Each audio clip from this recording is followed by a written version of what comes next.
And welcome everybody, we are here. Madden 26 has arrived. We're going to check the game out today with a little launch live stream. I got some gameplay in the background right now that I've been letting run, just checking out Slow Sim.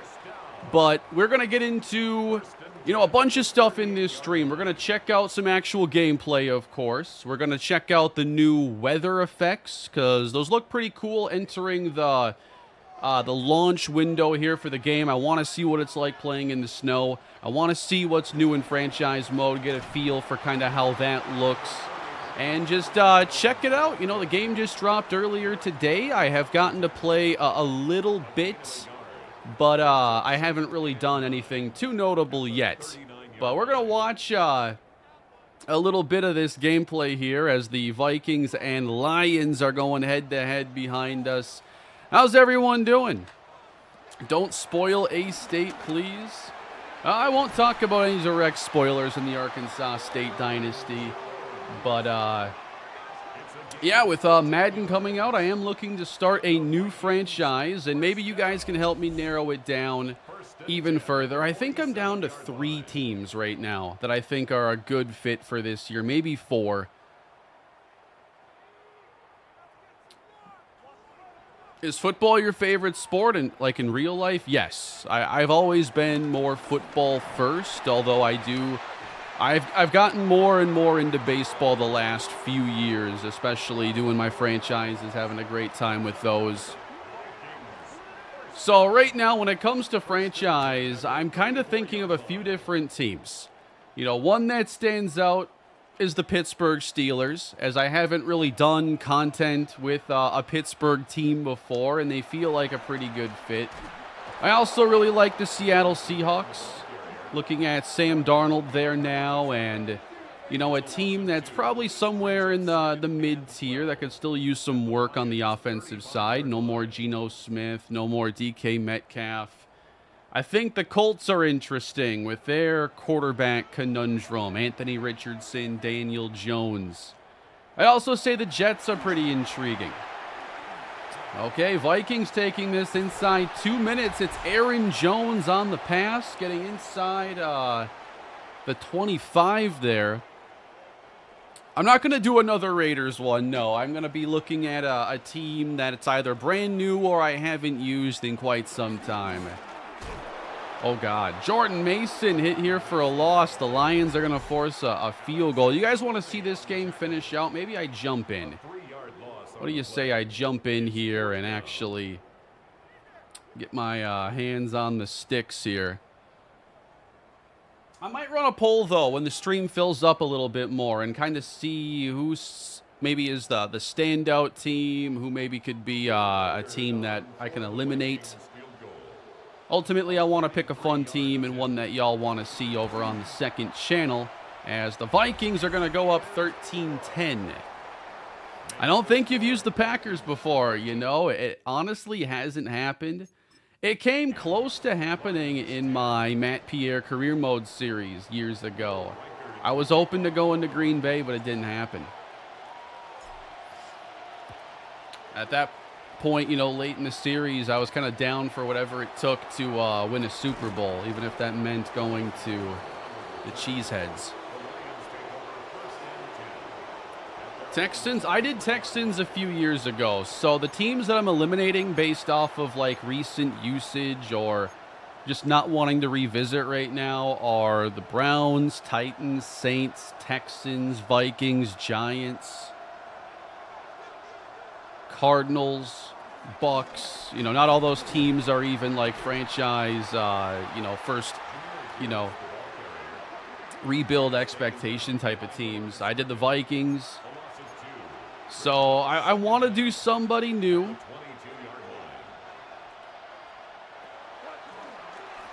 And I wasn't going to do the Dolphins because I've already done 2 series with a Miami team in now the last year. So we have to mix it up. I can't go from the Hurricanes to the Marlins to the Dolphins. We got to find a new market.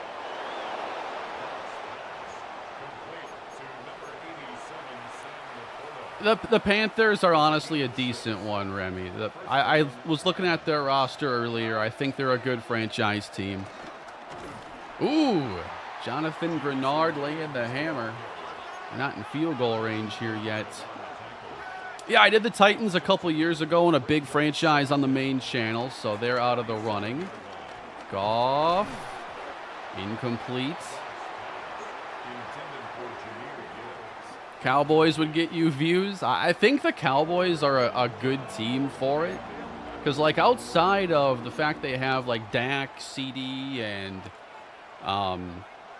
George Pickens now, the defense, you know, it has fallen a bit. You got Diggs and Deron Bland, but I think there's a lot of growth potential there, especially with the 32-year-old Dak Prescott. All right, a chance to seal things right here, and it's never that easy as a Minnesota fan.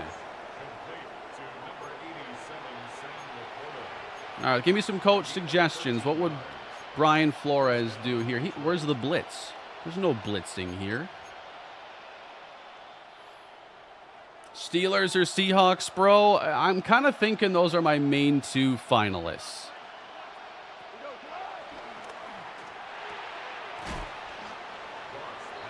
You know, with the Steelers, you got like a 76 overall Aaron Rodgers. You have some aging defensive stars.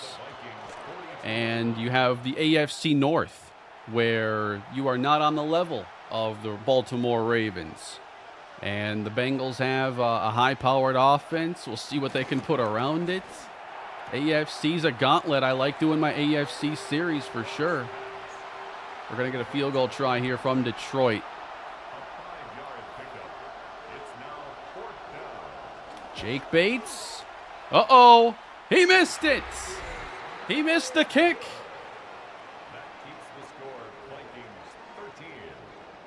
So I'm not going to run any offense here. That's going to be ball game. But yeah, we're going to go from this. We're going to check out some weather. And we're going to take a look at some presentation. The intro, by the way, for the Vikings, I have seen this one now a couple times. When you're loading into the game, maybe I'll do it quick and then we'll jump into some weather. Or maybe I'll do like, can I pick the stadium? Can I change the stadium? Do they let you do that in Play Now? I don't even know. And yeah, check out some presentation. I have seen some good graphics popping up, but I want to see at what frequency they show up and if it feels like it's adding to the experience at all.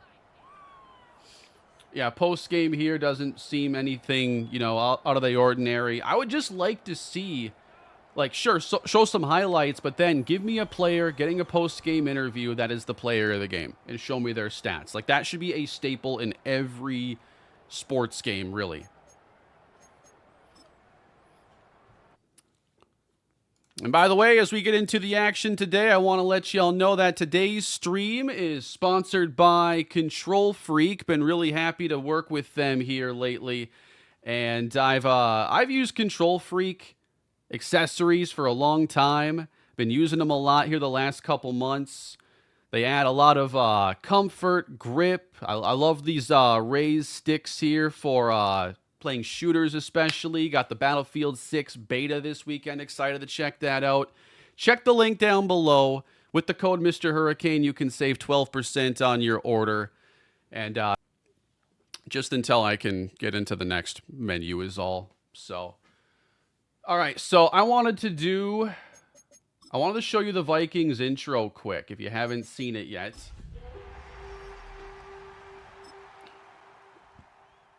So we got a little intro here with the NFL Shield.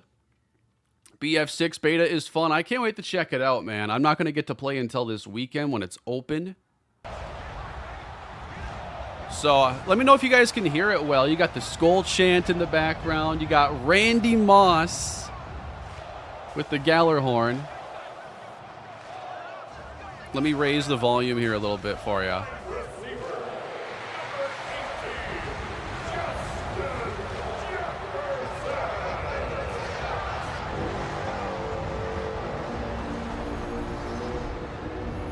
Yeah, nice little intro there. I liked that a bit. I haven't seen any other ones yet, but Give me a team that plays outdoors. We can throw some snow on the field. Shout one out here. First one I see a couple times is going to be the team we check out here in the snow. I'll play a short, like 2-3 minute quarter game. Steelers, Carolina, Pittsburgh, Bills, Pats, Bills. I saw the Steelers a couple times.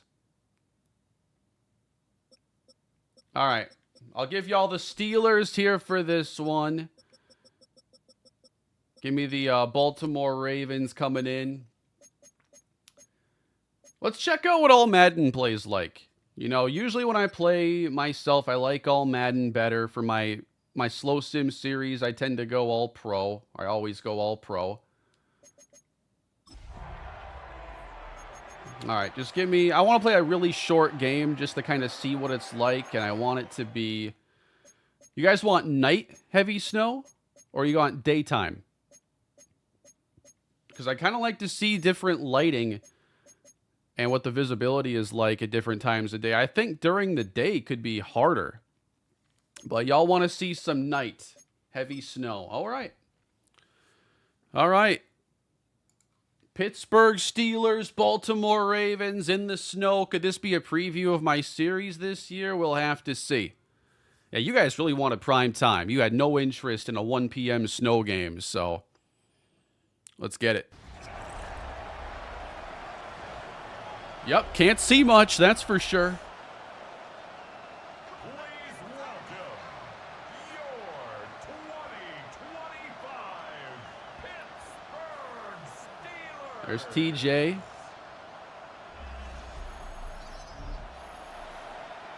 Man, it is hard to see.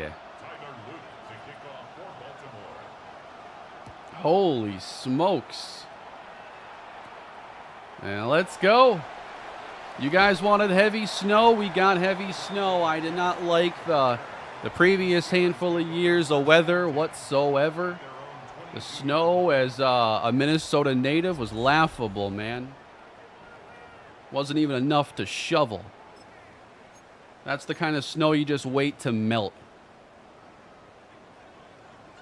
But here we go. Little 2-minute quarter game. Let's get... Oh! One play in. Hit stick on Jalen Warren. Fumble. I do like the player card there showing up there. So I'm going to let a lot of presentation just go. I'm not focused on just like playing fast through these games. I want to see the presentation. And I want to try different presentation packages too. So this is the TNP, whatever that's meant to be. I'm going to try to find a different presentation package for the next game I play. We'll do maybe a snow game, maybe light snow next, daytime, and we'll try some rain. To be fair, Ravens Steelers would rarely be in the 1 Eastern window. That's true. That's true. That's made for prime time right there as Lamar. Oh, come on. Derrick Henry to the end zone. What a start, Pittsburgh.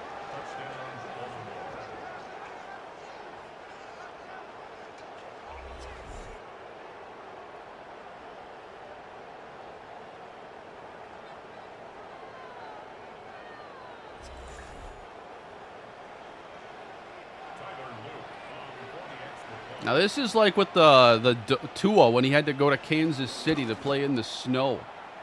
This is what it looked like.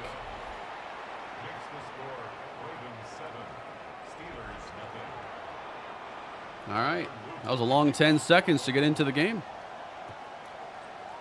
TNP is Thursday night prime time. There it is. I couldn't figure that out on my own, unfortunately. Kenny Gainwell, big fan of the state of Pennsylvania, apparently. Oh, that's Jalen Warren, if you couldn't tell. That's actually awesome right there. We get the graphic, and you can't even tell who's behind it. Oh, God. Aaron Rodgers. Are you sure you want to stick around? Play action. Rodgers out to Pat Freiermuth. 8-yard pickup.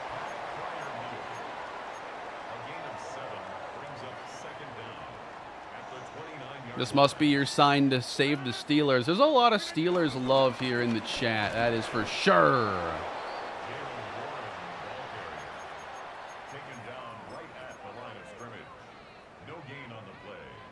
makes it 3rd and 2. Rodgers on 3rd and 2. This is prime throw it deep down here for Aaron.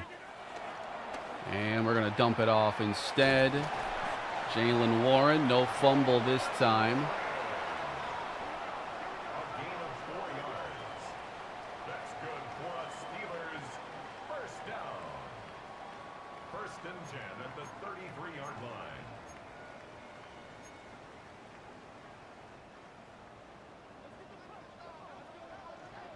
I might have to launch one here pretty soon.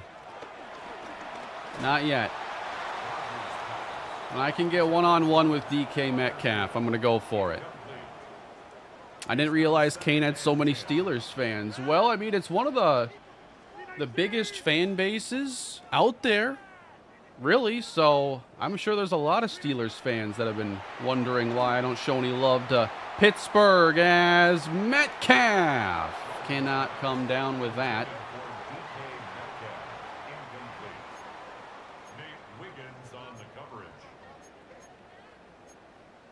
Do you guys like hearing the PA announcer in the background? I'm not sure how audible it is on your end, but I don't think that music is fed through that audio channel now in this game, so I can have the PA on with the stadium sounds like the referees and everything without music coming through. 6 yards. It's 4th down. All right, here's your end of the first quarter graphic. You guys like the PA? You like hearing everything gives the full experience? Cool, cool. Yeah, I've wanted to get the audio experience better in my videos, and I want to include as much of that stuff as possible, but when they have music, that's kind of a deal breaker.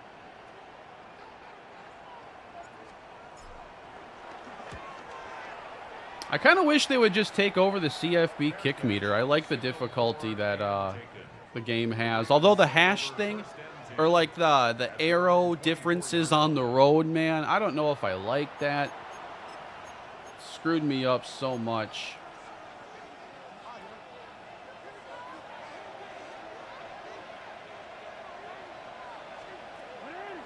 Lamar Jackson. Go get him.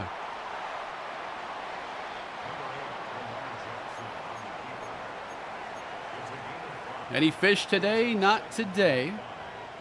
I will be putting together an episode that I think will go up on Saturday, most likely, just because these current episodes take more time, but I have more recorded than I am trying to get done as soon as possible. So fish playoffs will continue. Are you watching football tonight? Probably. I know the Vikings preseason game is going to be Saturday. I forget who plays tonight.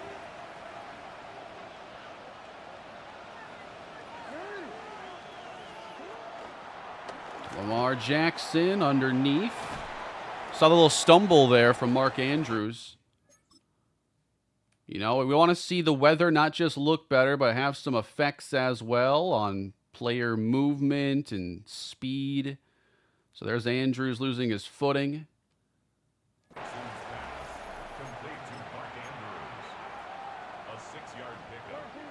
Colts Ravens tonight. You know, I want to watch the Colts just because they're going to have to, I think, sort out the QB situation.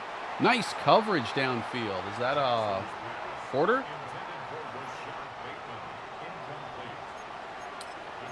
You know, they're going to probably have to give Daniel Jones and Anthony Richardson both reps in preseason. You can't just sit them.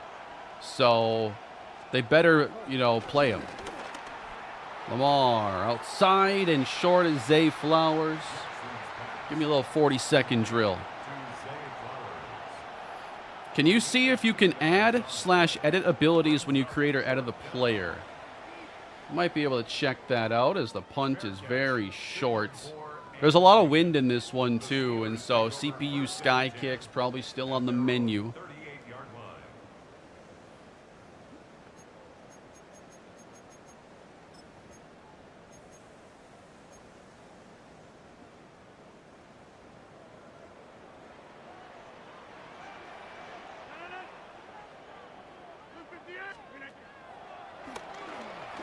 Over the middle, and Jalen Warren makes the catch. A little used to college right now where you get the clock stopped with under 2 minutes on first downs. Let's go over the middle here for Fryer move and burn another one. I wouldn't mind setting up a field goal here and just seeing if there's any difficulty. I know Madden's typically pretty easy when it comes to kicks. That was kind of ugly. Let me get a little comeback here with DK on the outside. Brings up third down and 6 yards to go.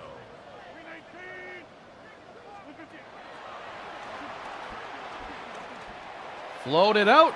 Nice job. Who knows if he was in bounds? Your guess is as good as mine. It's a gain of 14 yards. That's good for a Steelers. Calvin Austin, Robert Woods as your complimentary receivers. So if I pick the Steelers, you know, there's definitely some need for a wide receiver too. And please fall on it. No, I wanted the field goal try.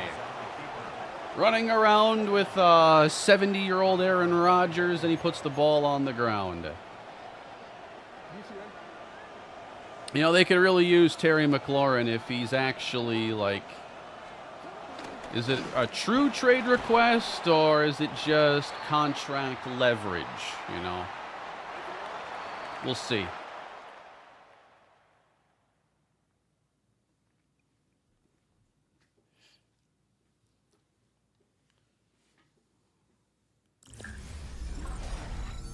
So getting into the little halftime report. Now, during franchise mode, you're supposed to be able to have more of a halftime show. We should get into franchise and check that out after we get through our little weather forecast action. Well, that's what you get here in Play Now. Chris Boswell to kick off for Pittsburgh.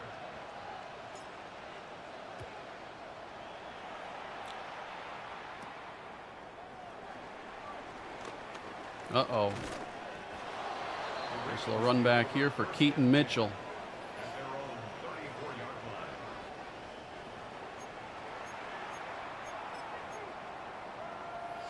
line.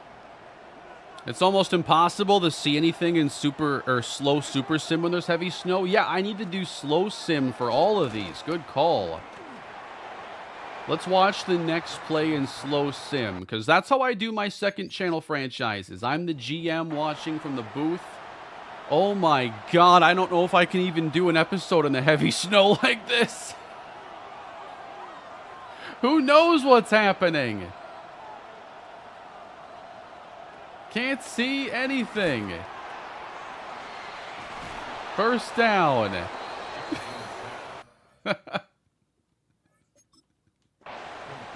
Man, I'm going to have to think about that.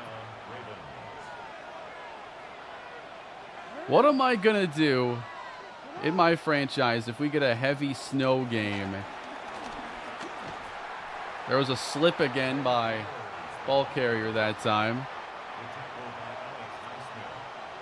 It's a loss of a yard. Brings up 2nd and 11 at the 44-yard line. And dumped off now. Derrick Henry to the outside. He's built for these kinds of games. Complete to Derrick Henry. A gain of 12. First down, Baltimore. There is a long snapping position.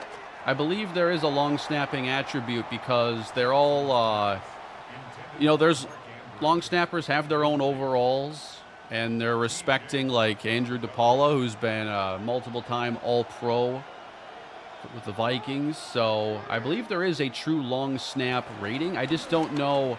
It'd be fun to check out. Oh, come on. That stumble helped us. But I guess I'd like to edit a long snapper to 0 and see if there's anything that happens or if it's just like a rating for show.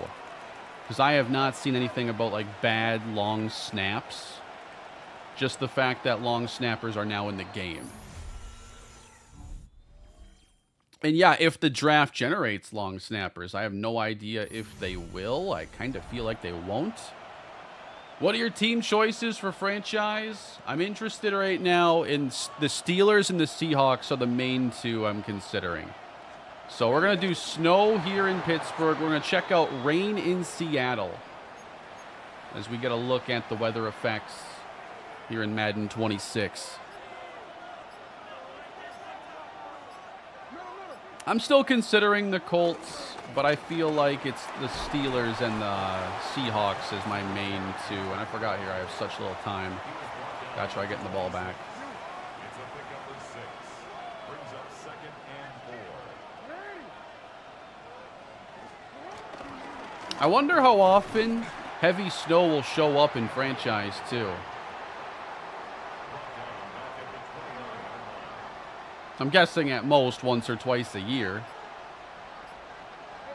But like heavy snow versus light snow. We're going to try out light snow after this. They're going to punt.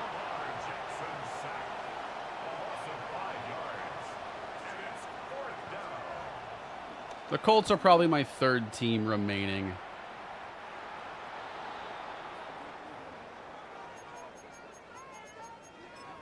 And I think later on in the stream, I will run a poll and just kind of get an idea if there's one that stands out high or low. It's not a poll to decide the series, but kind of gauging interest.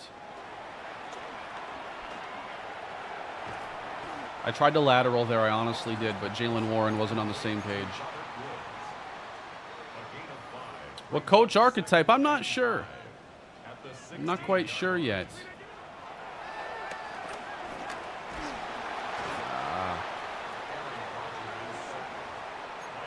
Getting a playoff?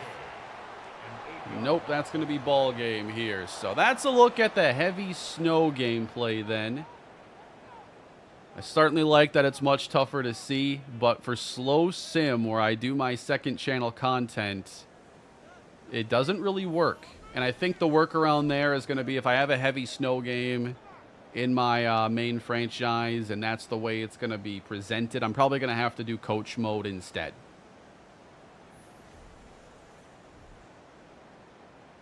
Which is fine. Pittsburgh has 12 draft picks next year and 3/3? Really?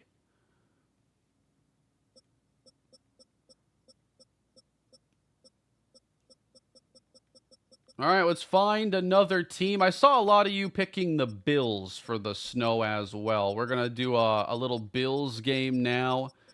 We'll play Bills and Chiefs. And we're going to go 2-minute quarters again. We're going to go daytime, 1 o'clock. And let's see, broadcast style. What's calendar?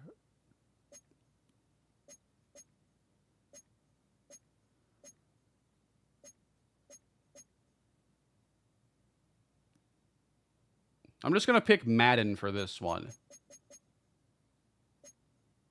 And we're going to do this in the light snow.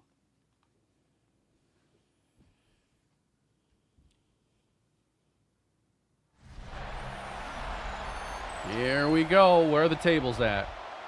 Show me the tables.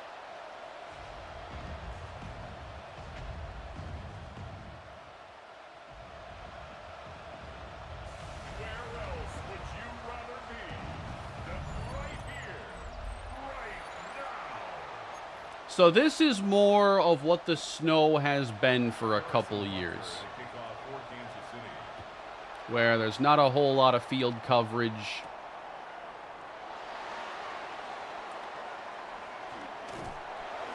Whew.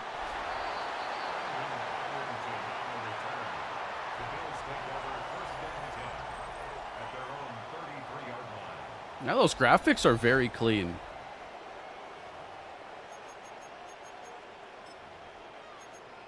And we'll start up a little test franchise later and take a look at some more stuff.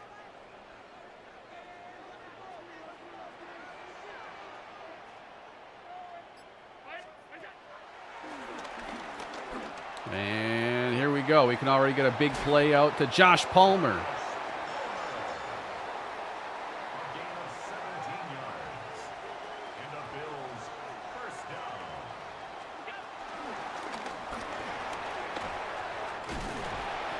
It's so much easier to see. I feel like I can play so much faster right now. 10 yards. That's another Bills first down. First and 10 at the 38-yard line.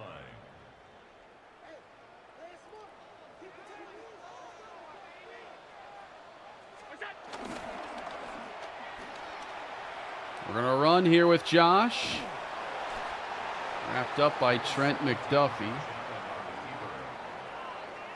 McDuffie on the tackle. A 5-yard gain brings up second down. At the Chiefs' 33. James Cook, the ball carrier. Yeah, hard to run the ball on all Madden. I still think that like the NCAA team does Heisman a lot better than Madden typically does all Madden in terms of the difficulties.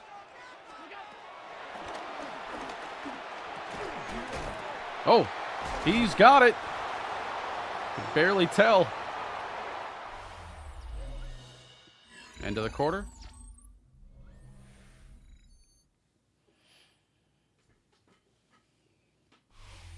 The CPU makes more trades in franchise mode. Well, we're going to have to evaluate them. See what I think.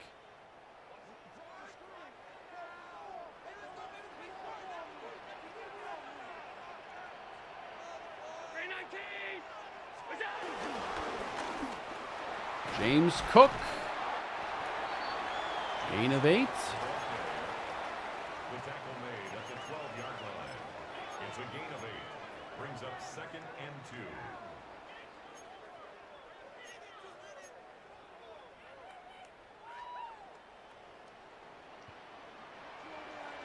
2. Hopefully I know the controls here for running option. Josh Allen. He fumbles it. He's stuck too. He just froze. Bills first down. First and goal at the 7-yard line.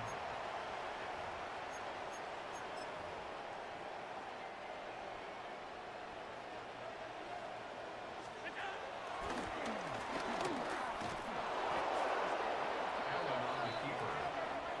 Jerry Tillery on the stop. It's a loss of 5. Yes, I will still be doing the Marlins franchise. It is not finished. Not quite yet. To the end zone in double coverage. Intended for Elijah Moore. Incomplete. Brings up third and goal. James Cook is lined up here as a wing. And that's going to be touchdown Buffalo. I'm sitting here like, who is Moore? Which Moore is on the Bills? I didn't even know they signed Elijah Moore.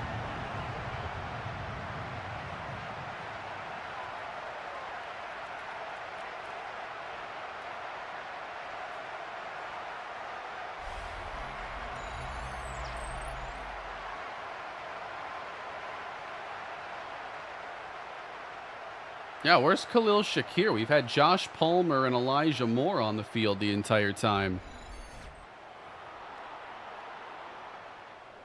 Tyler Bass for the extra point.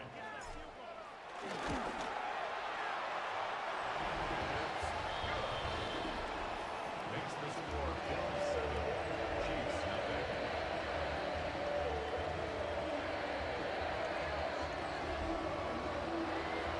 All right, let's do a little slow sim here. Just get a kind of feel for how this looks in the snow. Shouldn't be any different from what we're used to, but we'll test out the Super Sim again.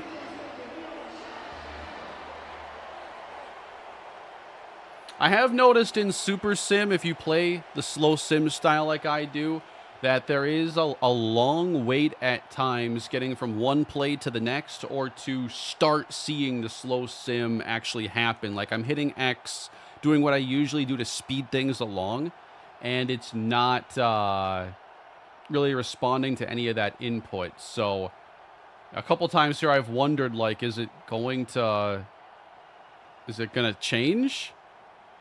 You know, slow sim's a very niche way to play the game, but of course, I've done a lot with slow sim here over the past 8 years or however long it's been.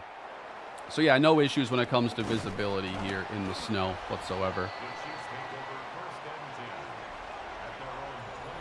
In Play Now, it's always like this. Yeah, I didn't know if it was a Play Now thing or if in franchise it'll be better. I'll test it out, of course. But I'm a big fan of slow sim. What do you got, Patrick? Mahomes for Xavier Worthy. Franchise, it works normal. I've had that issue in 25. Oh, okay, thanks for the heads up. I appreciate that, MP. Do I play fantasy? Yes, I do play fantasy football. And now I'm trying to get out of slow sim, but I probably have to watch an additional play. Might be a little funky here in Play Now. Kane, I'm currently watching you on my TV. Just realized I've been watching your channels religiously for about 10 years plus. I appreciate that, and how many of you that have been here for so long.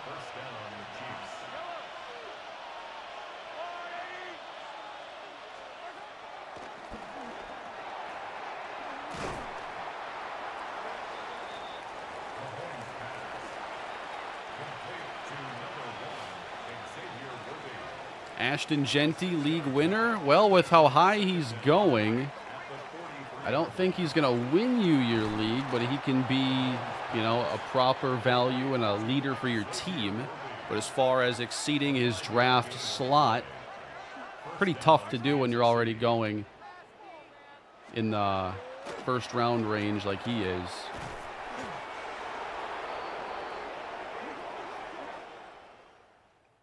You more so got to think about who could end up with a lot more snaps than people are thinking. Sometimes you got to get lucky if you're going to find a league winner and just be right when it comes to an injury replacement, or if there's like a young backfield committee and you think someone takes the lead, like Bucky Irving last year. Bucky Irving could have been a league winner for many.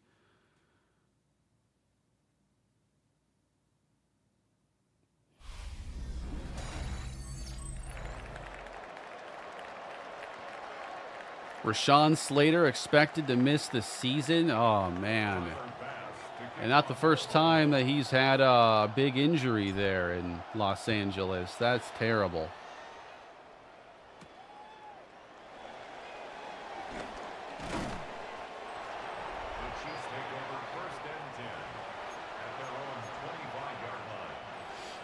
Hampton is a monster. I like him better. Yeah, I think Hampton has a very nice ceiling there, and it's fun seeing the Chargers, you know, become the Harbaugh team. You know, they've had to transform things over the last couple of years, and a big part of that is having the right ball carrier. And I think that he's a really good fit there.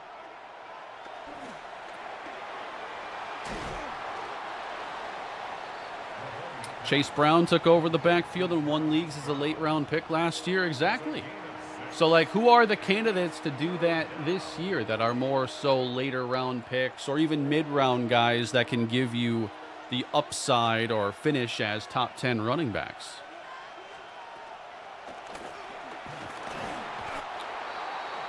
That reminds me, I wanted to see the current ADP for Jordan Mason, because I'm really interested in what he could do with the Vikings this year. Revamped interior, probably going to get a lot of the red zone carries, and with Aaron Jones in his 30s, you know, there's a good enough chance that Mason ends up with a pretty big workload in Minnesota, but I feel like many are well aware of his upside there, so trying to get an ADP. Dylan Sampson, that's one I like. You know, if the Browns can have a productive enough offense, I think that backfield's wide open. Fair catch, signaled for and taken. The Bills take over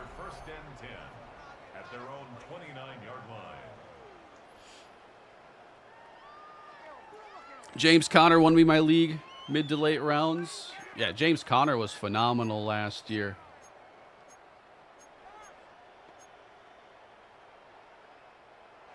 It was a good year to be an older running back.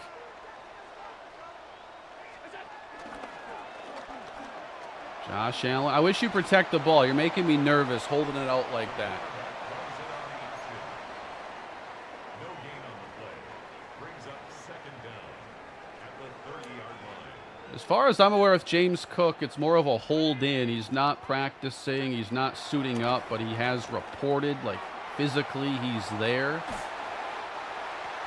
And it seems like the type of thing where if there is a resolution, it'll probably be in that bye week between the final preseason game and then week 1. But I think the odds of him getting traded are extremely low. I don't think there's a team that would overwhelm the Bills, and I think the Bills want him. It's just part of the process.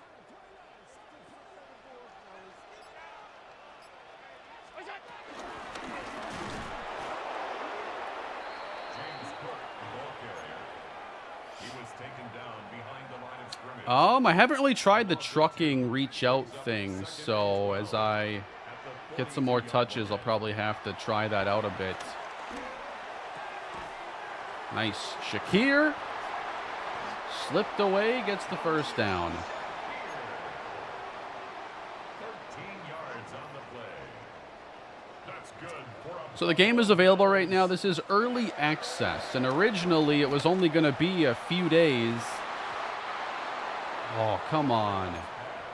But then they apparently extended early release to make it a full week, second and 10. which really screwed me up when I learned that a few days ago because I thought it was coming out the 11th still. I'll be doing Slow Sim franchise this year on the second channel. That's a loss of 6.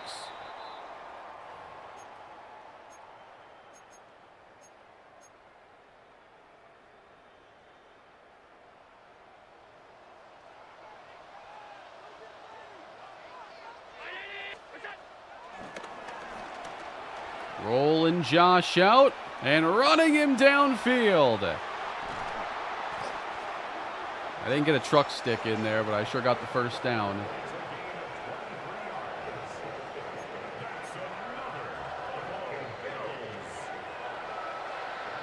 First and 10 at the 27-yard line.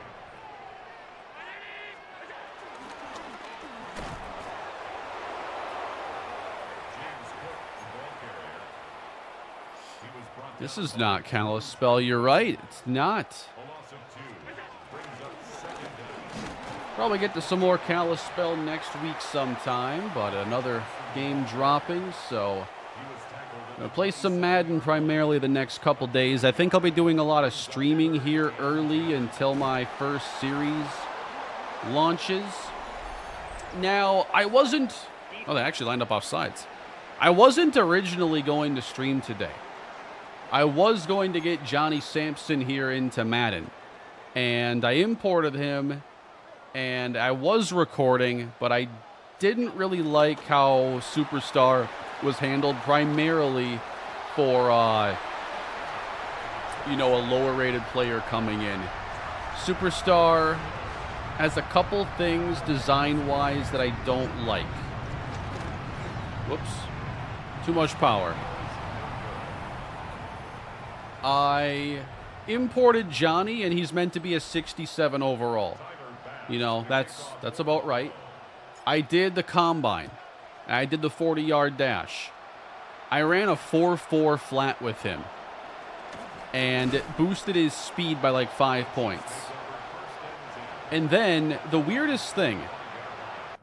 Let me show you this.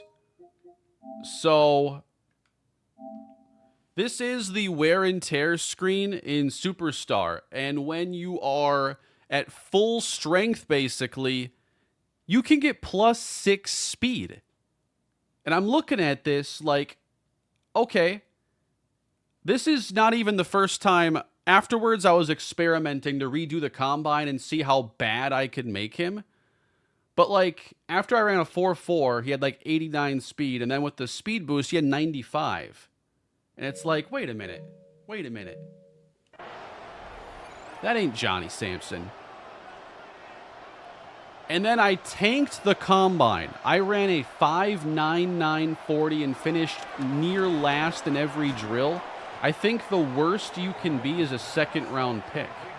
Now, you're still a 67 overall, but between that and the wear and tear thing, I just stopped the recording session and scrapped it.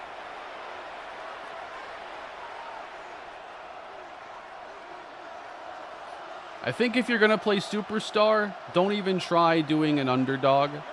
You can be low rated, but I think the experience is much more, you know, one-dimensional in terms of just be a star caliber player. It kind of looked like a cool mode. I don't want to say that I don't like the mode at all, but for the experience of continuing Johnny Sampson, I did not like it.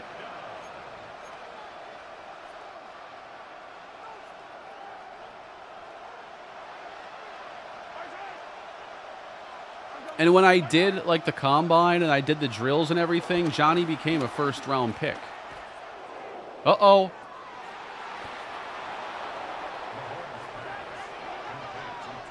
Should have been picked. A gain of 21 yards. First down, Chiefs. But I really didn't like that wear and tear boost thing. Like, why are you giving people +6 speed? So that...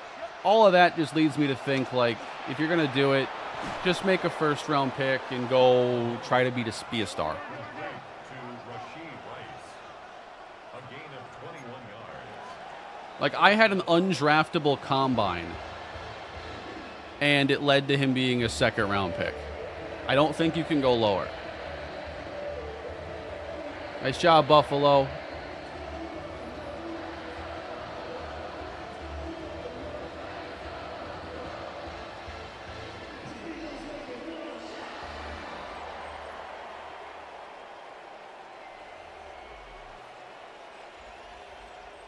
Might work for a Joe Book Superstar series. It might.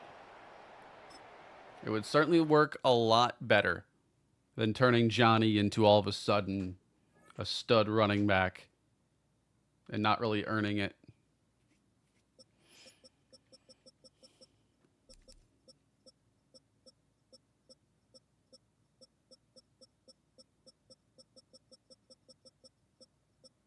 All right, guys, let's go check out some rain here. You know, give me the Rams. Because whenever the Rams and Seahawks play, it's weird.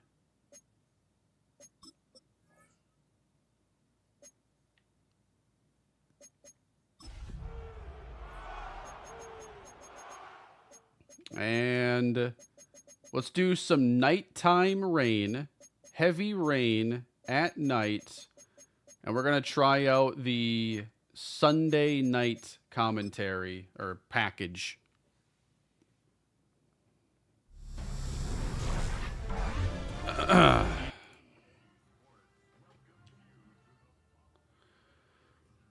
I think that if JJ is as good as they, you know, seem to think he is, the Vikings could be back in the playoffs. They have not gone to the playoffs in back-to-back seasons since 08-09.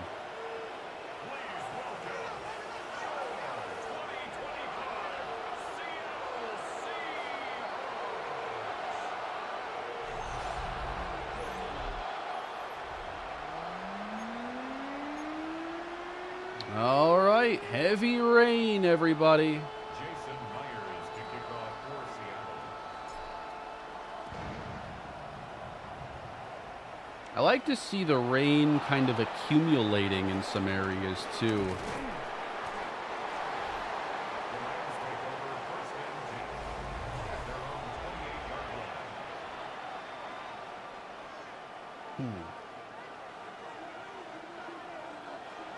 What's the latest on Stafford's injury situation? So, I was reading an update that he got an epidural to deal with herniated... Is it a disc issue? I don't know if it's a herniated disc, but it was like a disc issue. And they're hoping he's ready for the start of the year. But I guess he's not practicing right now. It's Jimmy G.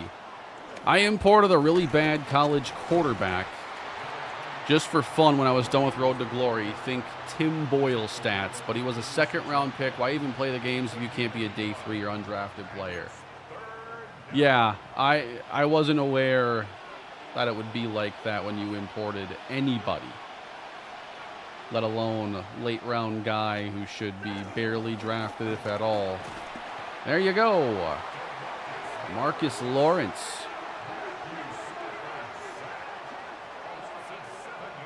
All love, Kane. Thank you, dude, for the super chat. And thank you, Doctor, for the super chat as well. What happened? Did you import Johnny? I did. I wanted to check it out, but it wasn't going to be true to Johnny Sampson anymore, and I didn't think it'd be a good fit, so I scrapped the upload, stopped working on it, and decided I would stream today instead. Arc State Dynasty is awesome. I appreciate that. I am glad you're enjoying it.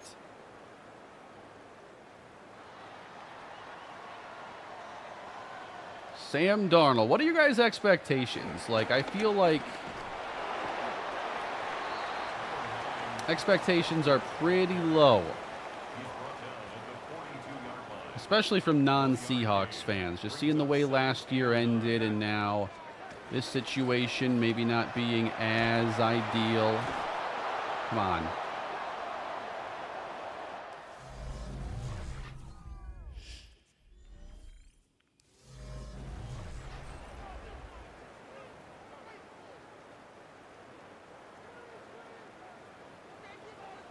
Success in Seattle will certainly have to look a lot different than the way success looked like in Minnesota for him. The offensive line, I think, is a concern. I also feel like with Cooper Kupp and JSN that you're looking for another archetype of receiver. You know, I think JSN is going to give them a lot more than Kupp at this stage, especially with him going to a brand new team and new quarterback. We saw a step back last season. You know, they have... Is Elijah Arroyo going to be the starting tight end this year? Like, I think it needs to be the Kenneth Walker show. And I just don't know if Seattle's good enough to make it the Kenneth Walker show. Put in Milrow. Now we're talking. He has like 93 speed in the game.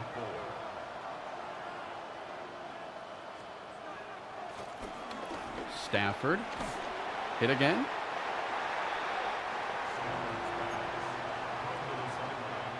I don't think Seattle has the O-line to be, you know, a top rushing team. And, you know, like, so many things have to fall into place. You got to be able to run the ball, but you also have to be able to convert third downs, get to the red zone. You know, a lot of things that make the running game ultimately easier and work. I am going to try a little bit of Jalen Milrow. I just want to see what it's like.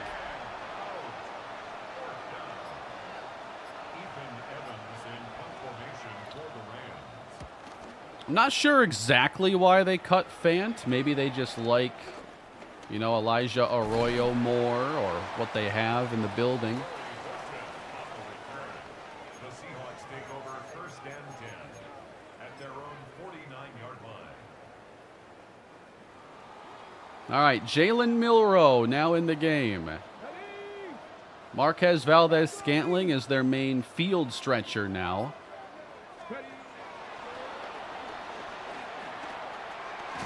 There is a little MVS catch.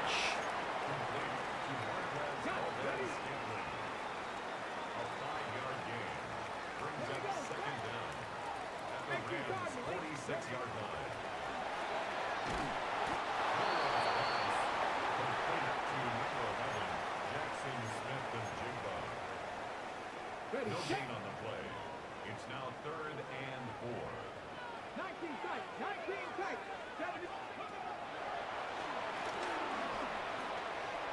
Ooh, a little high. One thing I've liked a lot in CFB 26 is like the variance in the quarterback accuracy. I think it's felt really good playing with some of these lower rated quarterbacks, seeing them on the other side. 38-yard line. Milroe's pass intended for Cooper Kupp. Incomplete. Quentin Blake on the coverage. I've never played Total War, no. I've played a lot of games, but not that one. Milroe, I'm looking at the clock here, and timeout with 1 second. Maybe a little home cook in there. I'm not sure I deserve that second. You can't see anything through this sheet of rain.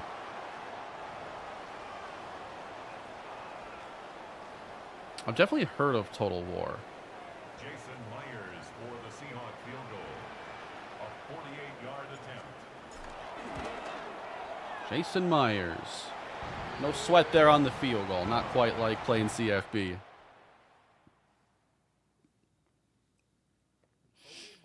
Is Milroe, is there like a package with him? They're working in camp at all? Like, does it seem like he'll have a way to contribute early? Because how early did they take him again? Wasn't it like round 3? Third round, 92nd overall.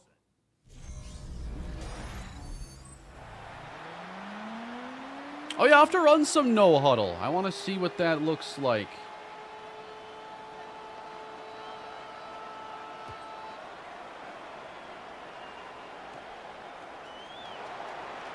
Is this Steven Sims? I feel like Steven Sims wears a shooter sleeve. The Seahawks take over first and 10 at their own 28-yard line. Let me try a little no huddle and just see what it looks like.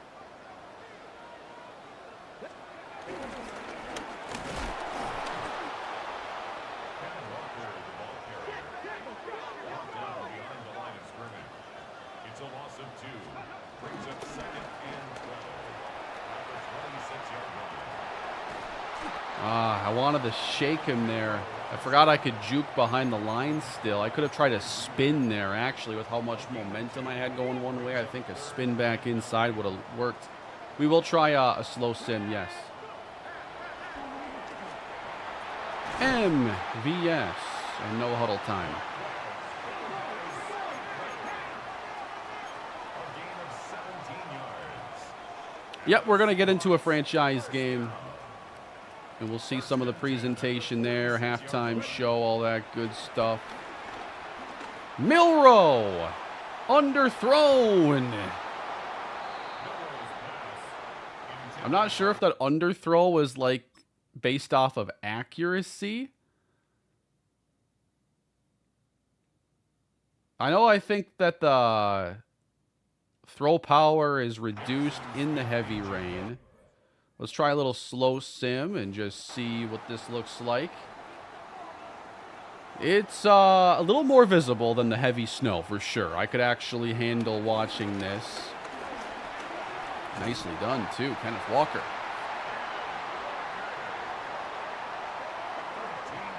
Put in Jake Bobo for me. You like Jake Bobo? That's good for a Seahawk. First down. First and 10 at the 40-yard line. All right, we'll put in Jake Bobo.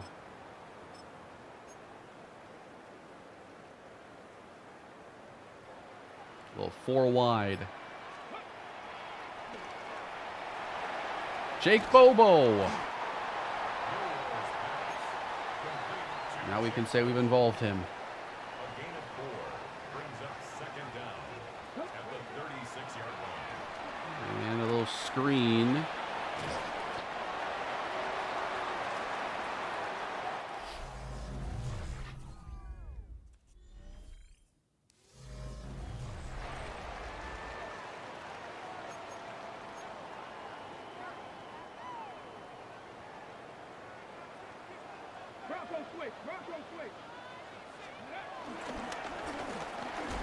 There we go, Kenneth.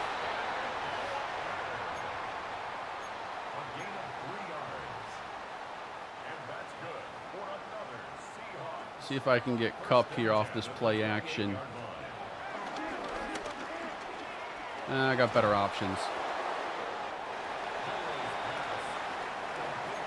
Oh boy, Milrow.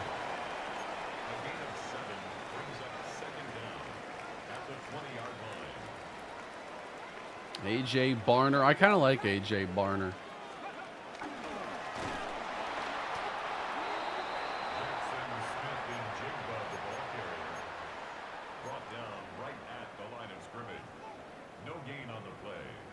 It 3rd and 2. Oh boy, don't pick that. I think saving that right there might be the play of the day. Give me a field goal try. Yeah, field goals still, this is all Madden speed too. It's blocked! And Darian Kendrick's gonna house it.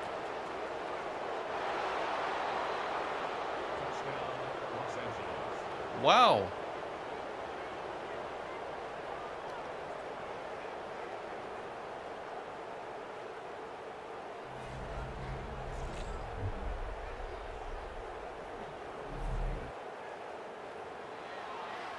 All right, then. I guess I'm going to have to work harder to get the lead back. Crazy things happen in these matchups, you know. The NFC West is a little wacky at times. Cardinals, Seahawks, Rams, Seahawks. Those are weird games every year.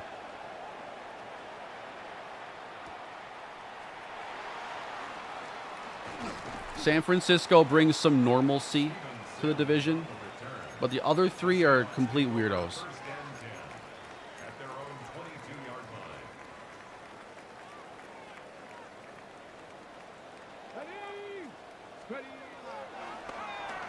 All right. Milrow trying to lead a comeback. Kenneth Walker. I ain't going out of bounds. So yeah, nice to get a no clock run off here at all. Just sprinting to the line. A lot easier to manage the clock this way. And made him leave his feet for that one. How do I think I'm going to do these next episodes of the Marlins NLCS? You'll see the next episode, but I am trying to put a lot into the videos. Milrow taken off. That slide animation's kind of clean.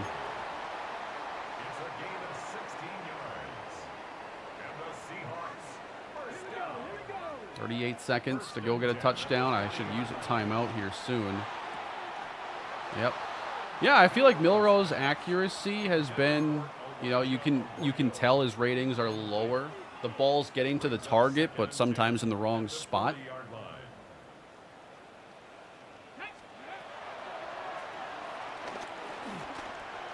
Ooh, Cooper Kupp against your old pals.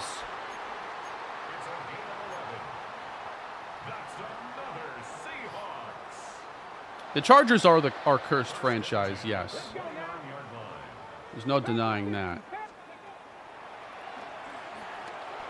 Kupp doing his Tyler Lockett impression there. That's a possession catch.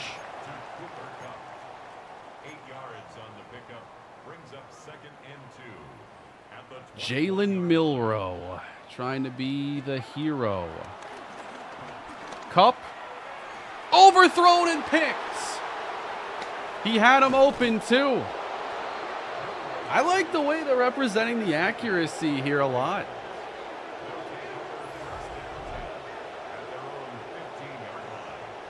Let's go into replay because that view ain't going to do us any good.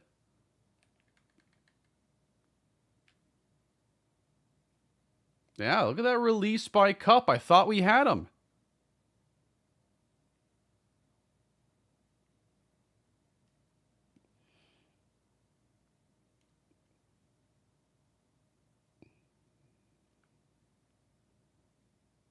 I like the jerseys too, looking pretty dirty here at the end of the game.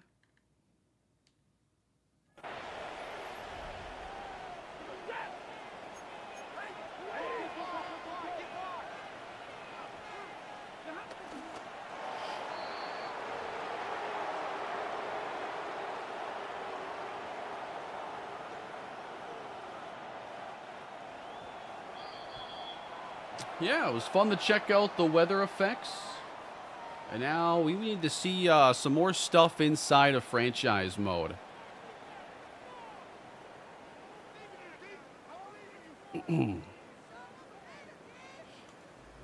I know we talked about a lot of stuff in the franchise deep dive video. I've honestly like forgotten what are the main things coming to franchise here this year. I gotta pull up the deep dive again.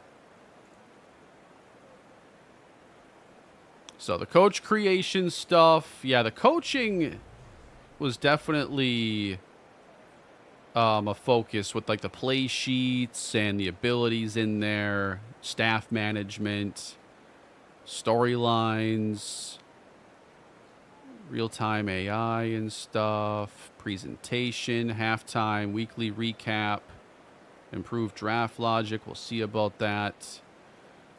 All right, let's just get in and check it out.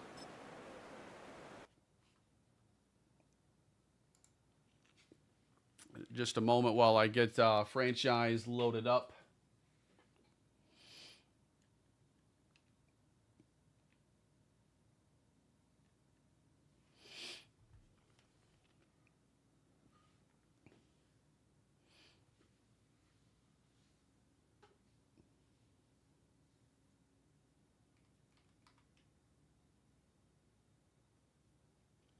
I appreciate that, Leo. 79 months of membership. Thank you. One sec. The menu here confused me, and it's a little slow loading in at first. Franchise. Here we go. Nope. Game did not crash. Interesting they do recommend offline. Like, I am playing offline anyway, but usually it's not recommended.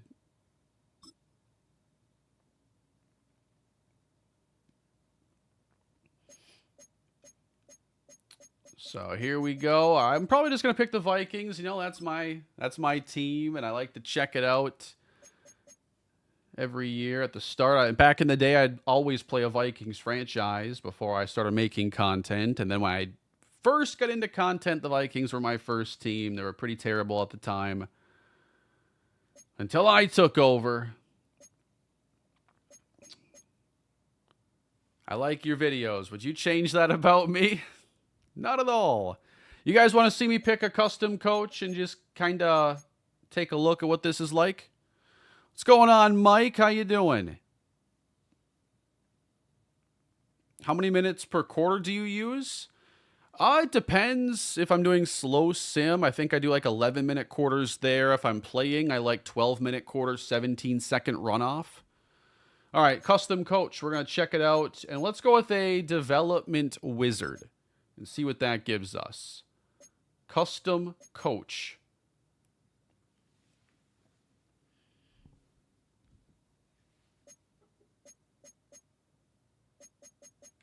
So I think we have a lot more customization options now. We had a lot more in 26 college football.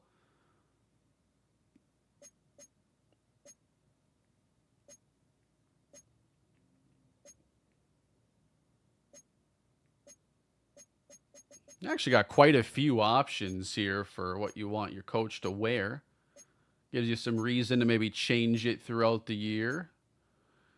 Planning on doing a best teams or franchise video this year? Maybe. It's one that definitely I get asked about every year. I think it helps out a lot of people. So if I can find the time to sneak that one in, I'd like to. It's often a good practice for helping me decide on my own team.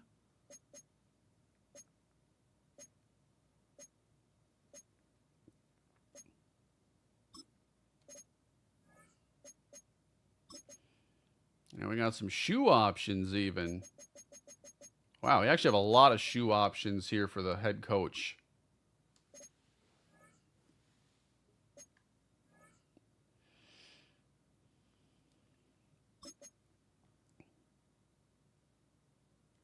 And how many? A lot more faces, that's for sure, than we're used to.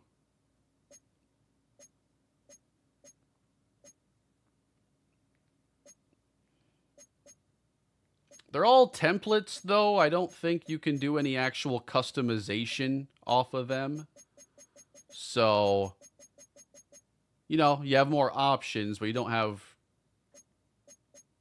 a lot of ways to customize it outside of the gear. The gear's nice. So we're just going to take old custom coach here into this Vikings mock test franchise.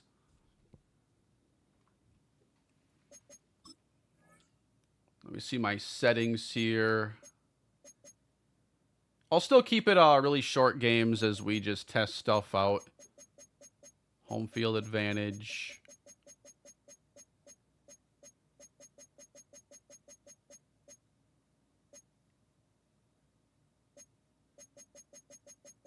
I'll keep Coach firing on. I'm not even sure how much we're going to see as far as the offseason goes, but just to check out what it's like here making a coach here in franchise. So as a development wizard, of course, you're going to have a lot more abilities tied to actually developing players. But sacrifices may be made. Does All Pro still work the best for slow sim? Honestly, I don't test all Madden when it comes to slow sim. There isn't really any reason to. Default All Pro has done me well for 8 years. All right, we're here in franchise mode. The overall menu and layout of everything looks familiar, you know, the same as last year in that regard. I certainly want to see storylines and how much of that returns. You got your training camp mini games, which we're not going to mess with. Coach Central Coaching Carousel. Firing and hiring of staff is available this week. Interesting. So you can do this right away in preseason. Got your offensive and defensive coordinator and your trainer. We have a level 9 defensive coordinator, level 3 offense. All right, let's do a little coach interview. The dawn of a new season brings the dawn of a new era for this franchise. There's a new coach in charge, tasked with guiding this team to the peak of the NFL. For someone with dreams of reaching Canton, this first day and their first interview will set the stage for a career to come. Thank you, Rich Eisen.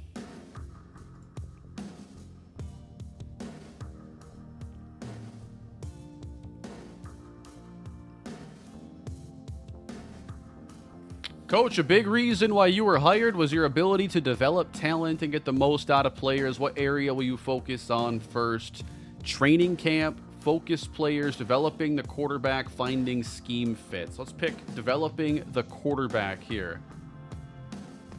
It's the quarterback, always the quarterback, no matter how good they are. Shifting to on the field, which side of the ball will your identity shine through most? Let's say offense. And where on offense? Quarterback, running backs, receivers, O-line. Let's say receivers. So this unlocked an ability here called Happier Feet. I enjoy precision, and that's something I'm going to demand out of our players. What will give you an advantage over other coaches in the league? We're going to say scouting prospects. Drafting well is the key to long-term success. We're going to find the right guys in those rounds where other teams can't.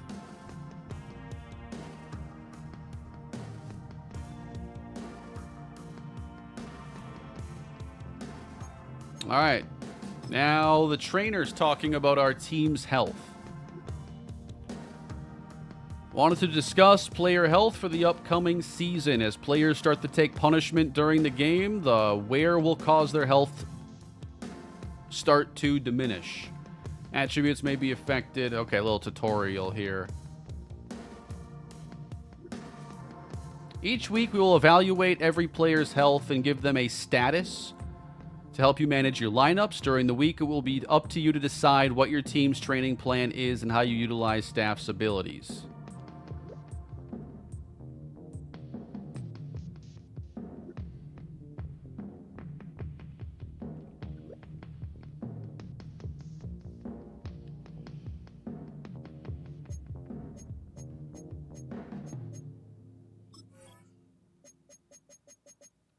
One thing I saw when I was checking out Bengals video a little bit is like they need to work on some of the loading here in franchise. They talked about making this better, and when you click on an individual player profile, it has to load that every time. I'm on base PlayStation 5. And then when you back out, not too bad there. But this does slow things down.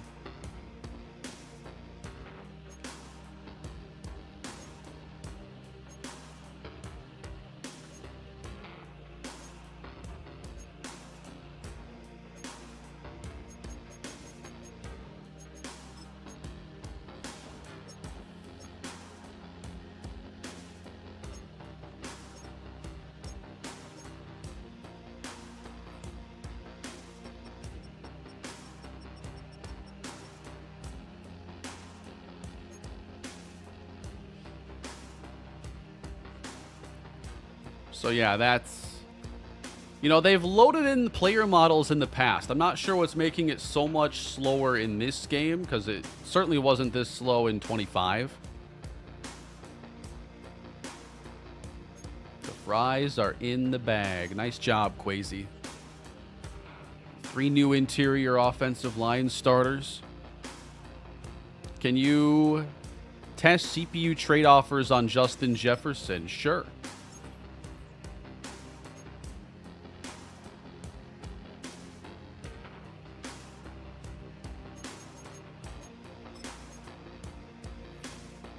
What do the trade offers look like? Jalen Johnson, a first, a fourth, and a sixth. Trey Hendrickson, a third and a fifth. And these are picks 2 years out. Gregory Rousseau, 1, 2, 3, 5. 2 firsts and Dre Greenlaw.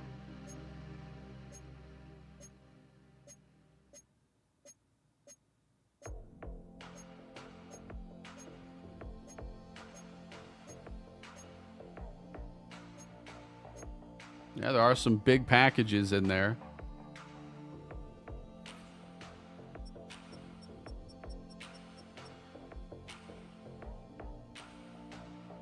Do they have all the Steelers picks correct? I don't know how many picks the Steelers are meant to own exactly. I'm not seeing any additional picks here. I thought someone said 12 earlier, a bunch of 3s. I'm not seeing any additional picks. That is a concern.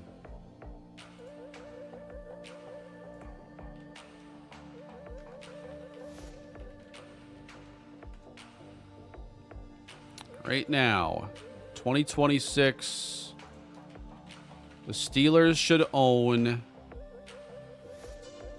a projected 12 picks, a first, a second, 3 thirds, 2 fours. I like the Cardinals as a rebuild team, Braden. I like them a lot, especially if you're, you know, not sure about Kyler Murray and if you want to go in a different direction there. But overall, I think they're a really good choice. What are some of your favorite non-sports games ever? Oh, man.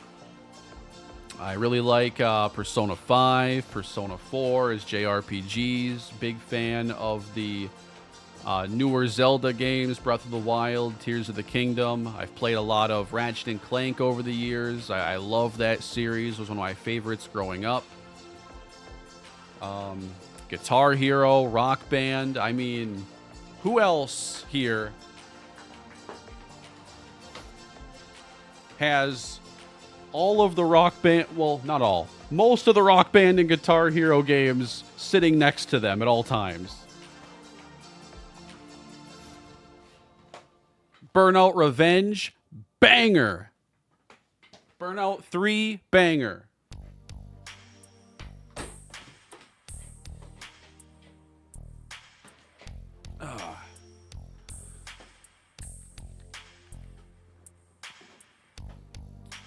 I don't play Clone Hero, no. Only because, like, I like to play on my couch. I want to play in the living room. I don't play Guitar Hero here at my setup. But hey, it's, it's a perfect time. No matter what you play, whether it's first-person shooters, big AAA adventure games, sports games, Control Freak has got your back, guys.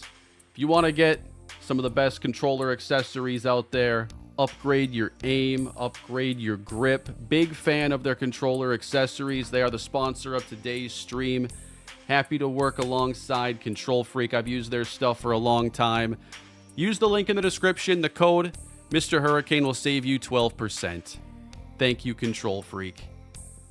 And let's continue inside of Madden 26 franchise mode, everybody. So I think I'm going to have to use a lot more... I have to use the progressive fatigue in this game if we're going to get the most out of wear and tear. So, as we get into training, I want to take a look at how players are degrading throughout the year, what their health looks like at the end of the season. And then, yeah, there's a lot going on here on this screen. So, you have a loadout where you're going to have different perks, and you can mix and match these throughout each week. You're going to get play sheets that will expand your playbook and give you some more options. And then you'll have trainer abilities as well. So this first week is just going to be the preseason game here against the Houston Texans.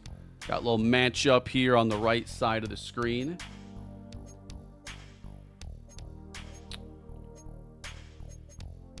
But if we take a look at what abilities we have only 3 available slots right now, and as you level up, you'll get more. But let me move my camera here so we can actually read all this together. But there is an ability here called Big Back. This is an offensive ability. Reduced fatigue hit from opponent hit sticks. Slightly increased chance at broken tackles on hit stick attempts. Significantly increased chance at broken tackles on hit stick attempts. So it's that kind of thing. Each tier gets you access to new abilities, and because this is a gold ability owned by our offensive coordinator, it has level 3 status. So I'm going to pick that one as one of our 3. You can go over all these different abilities. This is what's really going to make coaches unique in this game and separate them, and give you some guidance on how to build up your staff. So, Dr. Dots. Here's one. Increased pass accuracy on passes 10 yards or less. Doesn't say how much it increases it, but you have a lot of choices. There are like 70 plus abilities. Not all owned at once. We have a lot more options on defense right now. You can scroll through and see, as an offensive, or our head coach right now, we're focused so much on the scouting side of things that we don't really have a lot of offensive and defensive abilities that we personally own.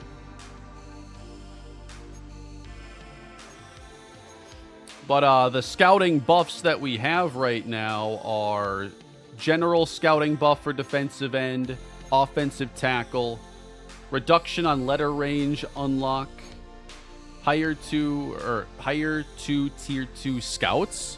So typically you get like 1 3-star, a 2-star, and 3 1-stars. So I'm guessing that allows you to get an additional 2-star scout. And getting to know these abilities will just be part of getting to be more familiar with the game. So we move on from that to our focus players, the players getting extra experience. We're all probably pretty used to this feature now. And then, how are you going to practice? Full pads, half pads. I'm going to do full padded practice so we can really see, this feature in action.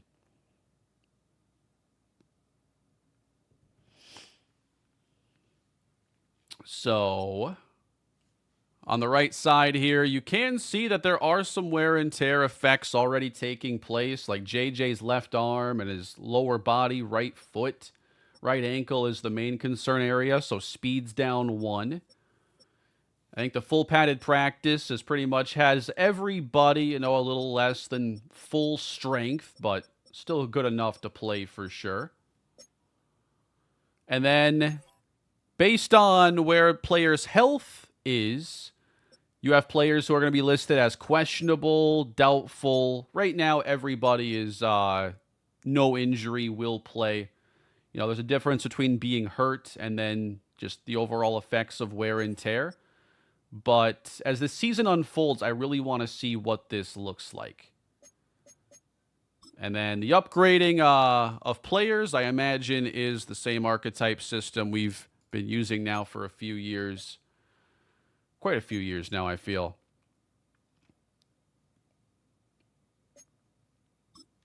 And so we'll do a little pass coverage upgrade here for Ivan Pace.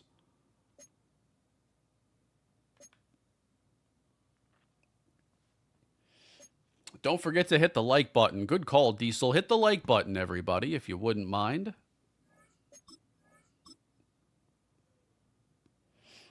I haven't done a poll yet, no, and I think we have a pretty good crowd here. Let me get a little bit further into franchise, and then I will run it then. I'm going to simulate preseason stuff. I want to get week 1. You have to turn on progressive fatigue. It should already be on. I didn't toggle it off. And we can choose like the half pads and the full pads and everything. Oh, that's right. To upgrade those abilities, you have to reach certain conditions. We unlocked an ability slot. Play sheet slot unlocked. Oh, Isaiah Likely got traded in our little franchise here with the Packers. Let's see what the return was.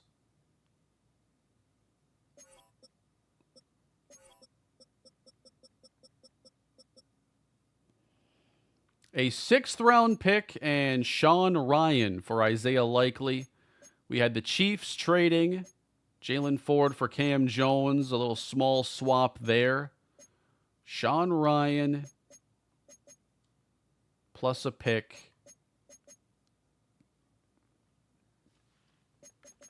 Let me make sure. Yeah, my progressive fatigue should be on.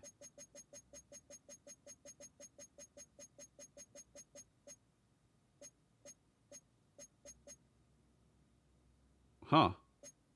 I guess it was off. Wait a minute. So when wear and tear goes off, progressive fatigue goes on. When wear and tear is on, progressive fatigue goes off.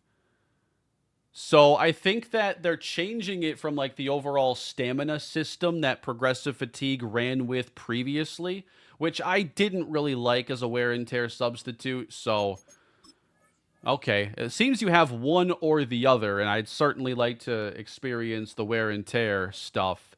So I'm not going to mess too much with the loadouts. I want to pay more attention to how players' health is handled here. And I'm going to continue to go, and do some full padded practices. I also want to see, as we simulate training, are there still training injuries in practice?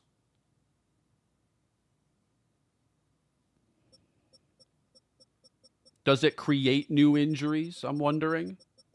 Haven't seen that yet.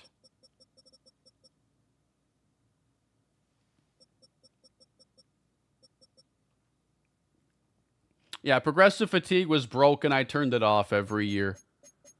It really didn't work well.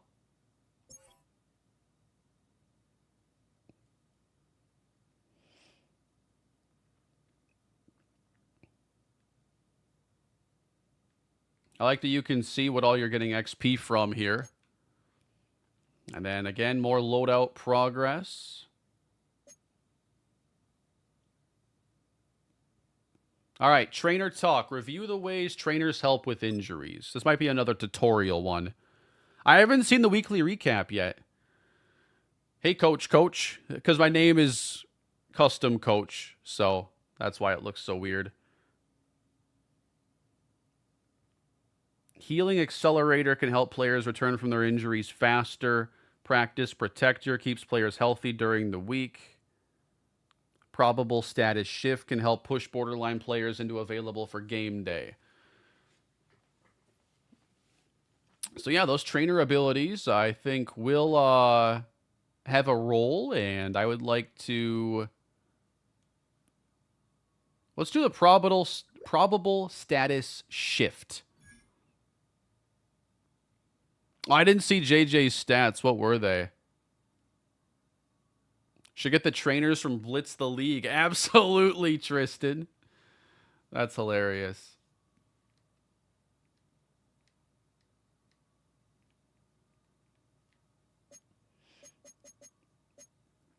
All right, let's advance to the regular season here. I'd like to get to like the main stuff we came to see.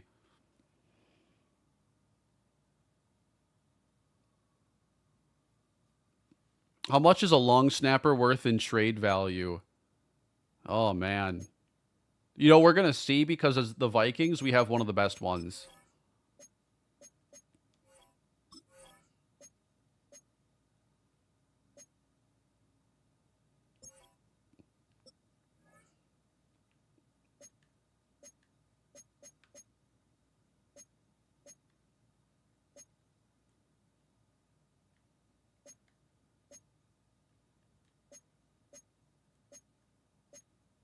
All right, Andrew DePaula. How much trade value does a long snapper have? Did they account for this?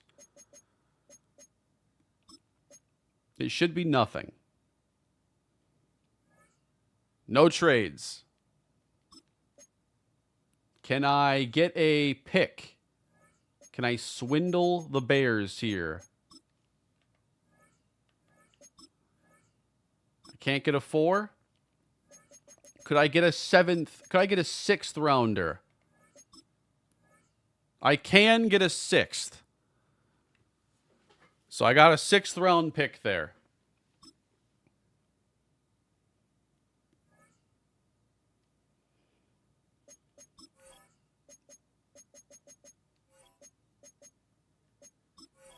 Where is the trade option?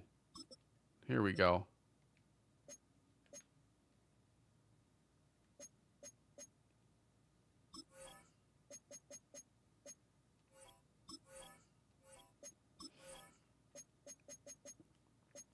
There we go. What if you go into the game with no long snapper? I wanted to test it out. Like, if you had, like, a 0 long snapper, what would happen? Now, can I use that 6th round pick to get him back?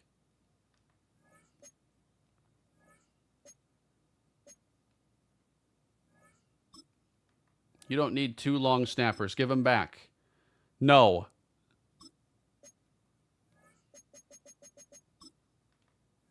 I'm getting my long snapper back. I had to give him an additional 7th round pick. So good job by the Bears building draft capital. Monday night game too. We're gonna check out some presentation here in a second. Let's I'm not gonna worry too much about hiring like the perfect scouts. I just want to see if the system is relatively the same. Yep, 3-2-1-1-1. So this is set up the same way as it's been.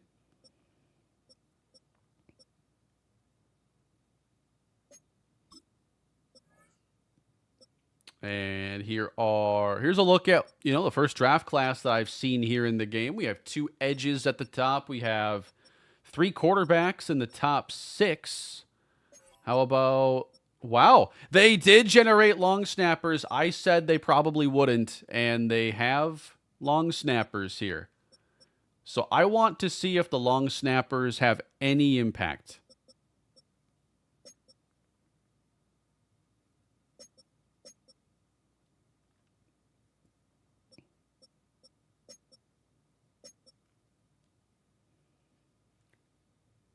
So what we're going to do is we are going to take Andrew DePaula, who is actually like an all-pro caliber long snapper, and we are going to make him the worst long snapper ever. Just to see if the snap quality is at all different, which means we need to punt. I have to specifically see some punting and a couple kicks. Does your long snapper matter, is the question. Because long snap is a rating. He's a 97 at it, but not anymore. Not anymore. We're going all the way down to number 1.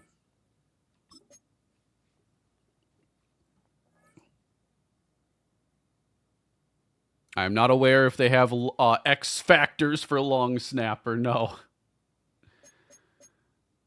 All right, let's get into a game. A short one here against Chicago. And let me see our injury report.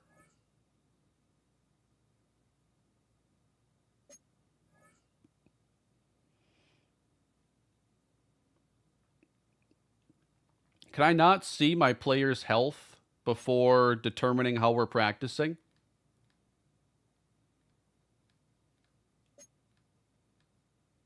I can see players at risk on the right side, but I can't see the full team.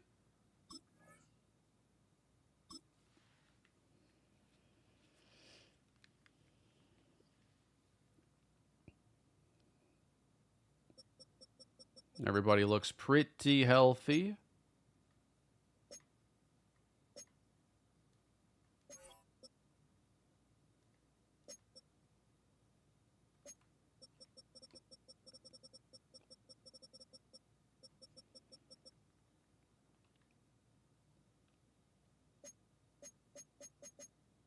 All right, let's get into a game here against Chicago and see the halftime show. I want to see the weekly recap show as well.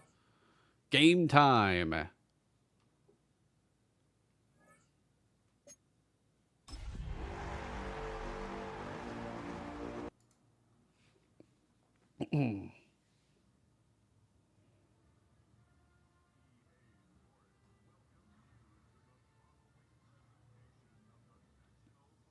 DePaula went to Rutgers, my alma mater. Might be one of the best Rutgers players ever, right? All-pro long snapper. And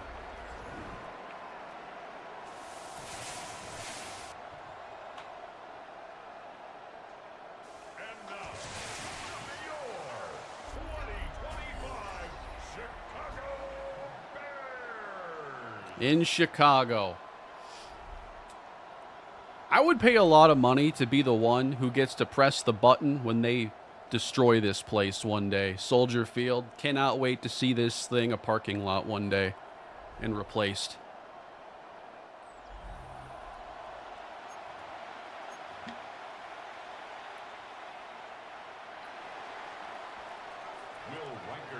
You guys want to see what a power squib looks like?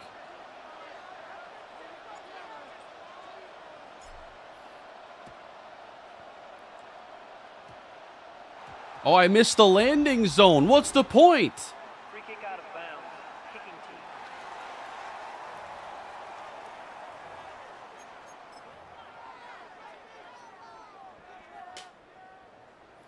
I have a lot of bad memories of the Vikings in this building.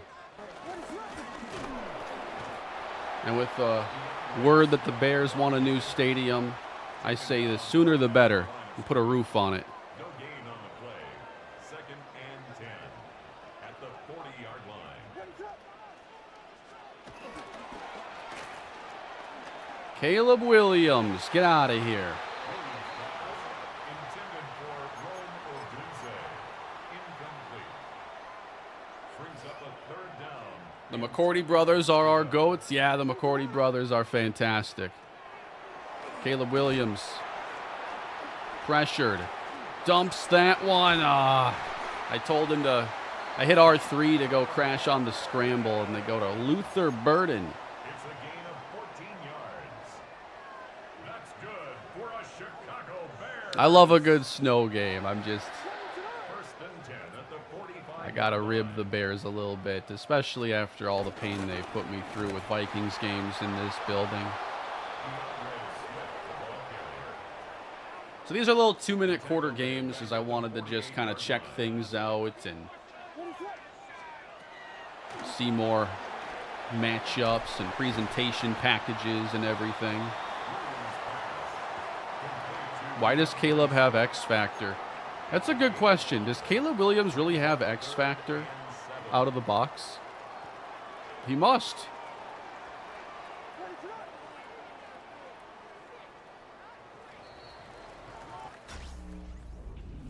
Oh, come here.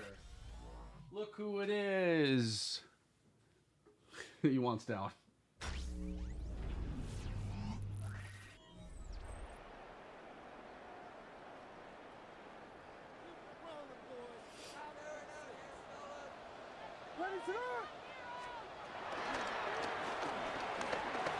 Where's the pressure? There it is. Now Caleb feels right at home on the turf. A loss of 5. It's 4th down.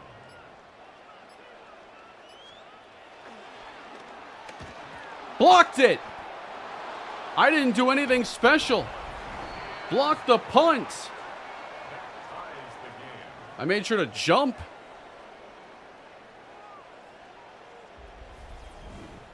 Just kind of got through there. Let's go, JJ. This is JJ's debut.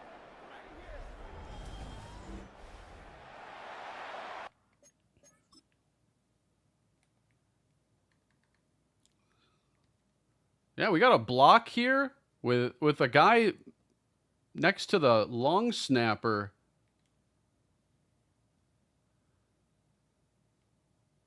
I haven't really blocked one like that before.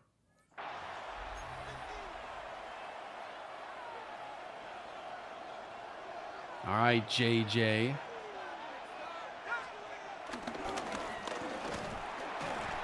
At some point, I have to punt the ball here. And I have a feeling that the long snap quality is not really going to be noticed. We'll see if it's at all different.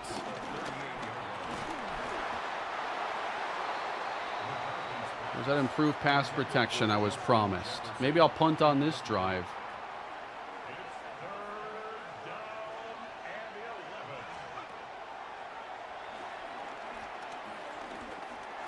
JJ gonna run. I've seen a lot of fumbles here. All right, we'll try a field goal first. You know, it'd be hilarious if he snapped it over Ryan Wright. Oh, they actually have the punter here as the holder.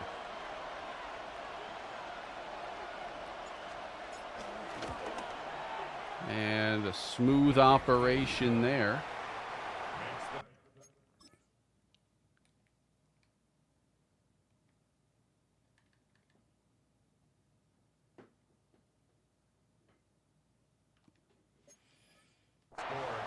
All right, I'm going to try that power squib again.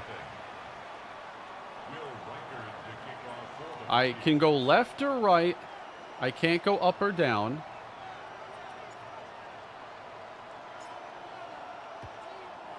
That power will get it in the landing zone. Okay.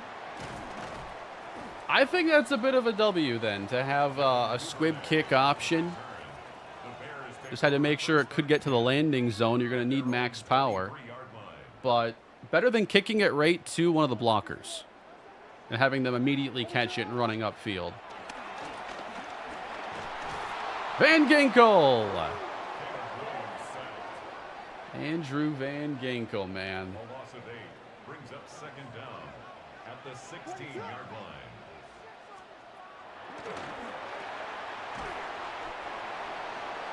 All right. I suppose it's time for a look at the Scott Hansen halftime show. We'll see if they're playing any music here. I'm going to have to mute, but hope not.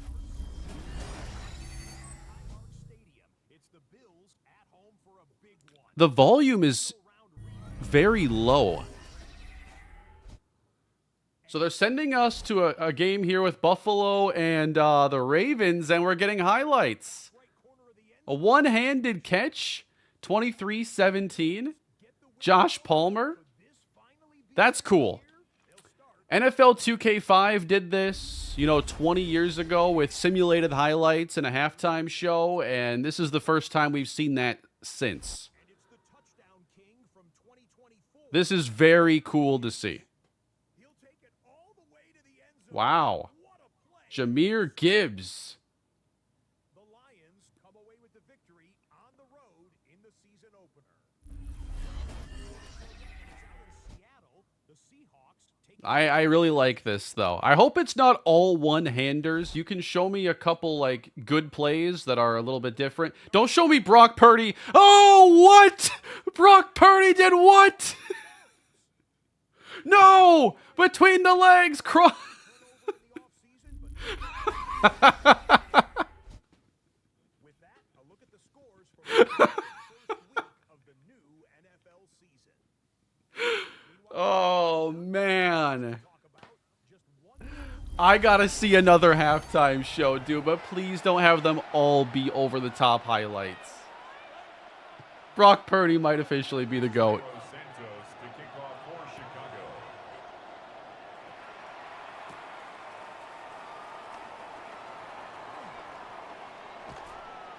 Rondale Moore on the return. The Vikings take over 1st and 10 at their own 26-yard line.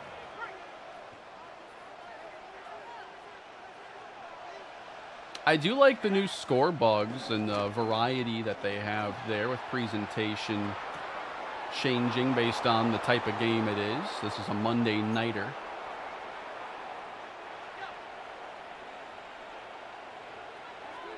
Curious if we will always see 3 highlights during halftime, or is it more if quarters are longer? I have a feeling it's going to be 3. That sounds like a good, if you were designing it, I could see 3 being the target. If Brock Purdy does that IRL, I'll eat my shoes. I'll settle for you printing out your super chat and eating that. Thank you for the super chat. And thank you, Brock Purdy, for the hurdle of the year.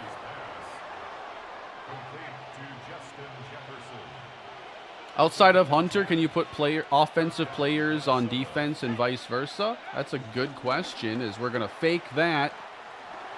Now I go down. So let's go to the depth chart, because we have a few new options that we've seen in College Football 26. So we have the gadget, which, let's throw Rondale Moore as our gadget player. So when you're here at the play call menu, say you're calling, whatever play you got, flicking the right stick, you'll notice it's changing the package we're in. And a couple of those are, gadget at running back, gadget at receiver, gadget at quarterback. We'll have to see what it looks like on defense.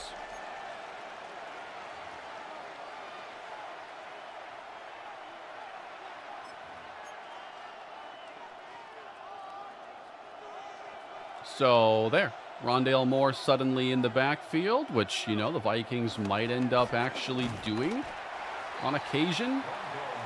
Wouldn't expect a lot of it. It's a gain of a yard, and it's 3rd down.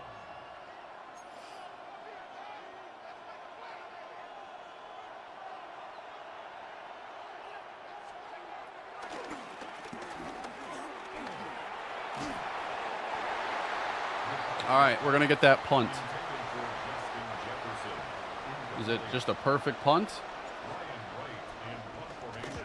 Sure seemed pretty perfect to me. I wouldn't be surprised if this first iteration is just getting long snappers in the game, and maybe like next year we'll see their snap quality matter. But as far as I have seen so far, the long snapping rating hasn't meant anything. Can you put DTs as gadget? I don't think so, but let's see what it limits you to. Receivers, running backs, tight ends, corners, fullback, safety. So no trenches. But there are formations where one thing you can do is just go to fullback, and you can put D tackles in at fullback from here. It's a gain of 14 yards. Let's try another long snapper.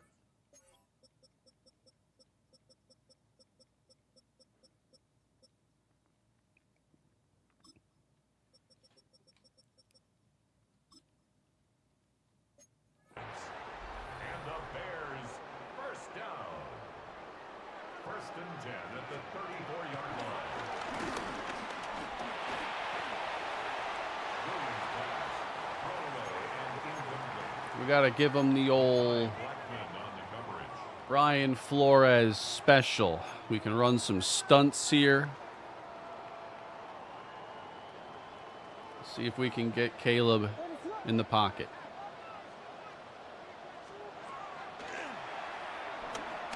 Pick it up pretty easily, but he's still going down. Jonathan Allen. A loss of 4 yards brings up 3rd down and 14.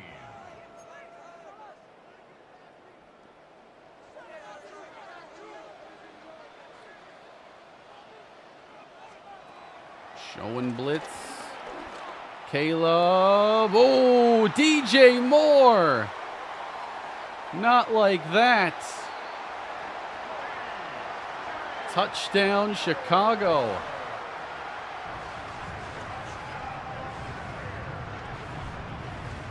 Ooh, that lighting is pretty cool.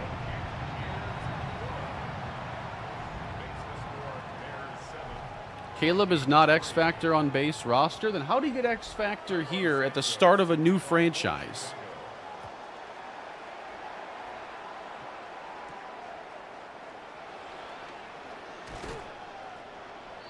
Rondale Moore on the return. The Vikings take over 1st and 10 at their own 23-yard line. 3 deep safeties here for Chicago. And we're going to dump this one here. Aaron Jones. McCarthy's pass complete to Aaron Jones. It's a pickup of 6. Brings up 2nd and 4 at the 29-yard line. Franchise roster's glitched, apparently. Is there anybody else that's, like, off? McCarthy's pass complete to Jordan Addison. It's a gain of 6. 1st down, Vikings. Throwing. Ooh. He caught that ball, too. Jordan Addison. I tried calling timeout. I guess it didn't catch that. And Addison again.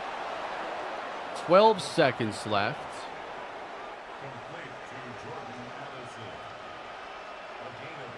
J.J. McCarthy trying to flip the script in his first start. Batted.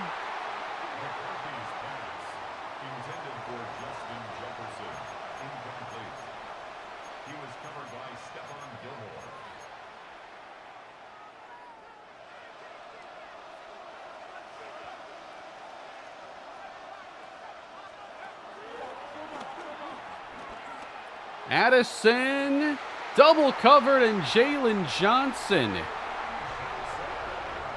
in position this time. The Bears take over 1st and 10 at their own 20-yard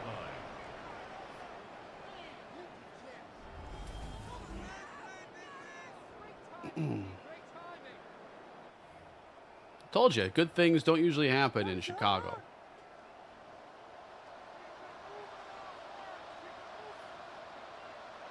I want to see that weekly recap, though. I can't wait for the next halftime show, too.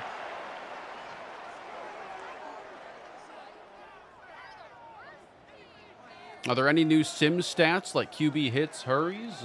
We could take a look and see if they're tracking anything else. I haven't heard anything there.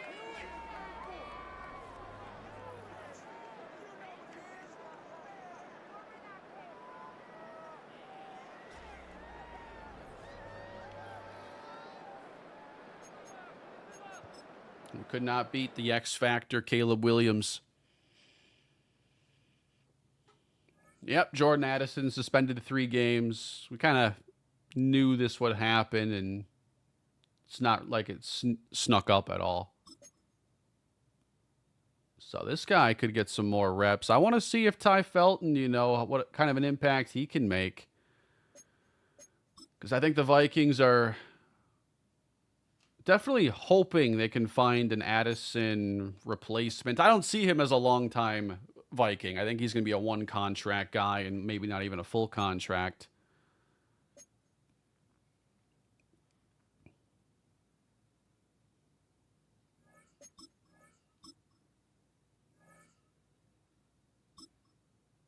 All right, weekly recap. Are y'all ready? Are y'all ready for this?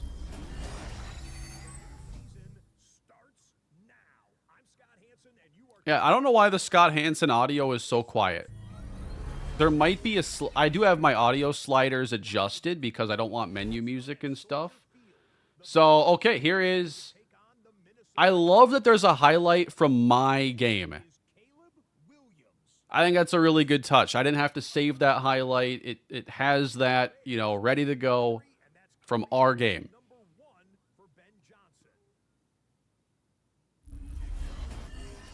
And now Lions-Packers. Now, we saw the Jahmyr Gibbs catch earlier. Are they just going to show it again? I hope it's not the same highlights we saw at halftime.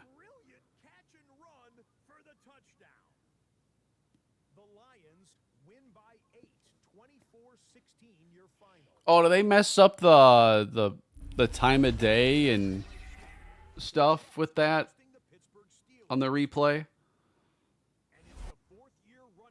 Oh, here's a different highlight. Look at Breece Hall making moves. 31-21.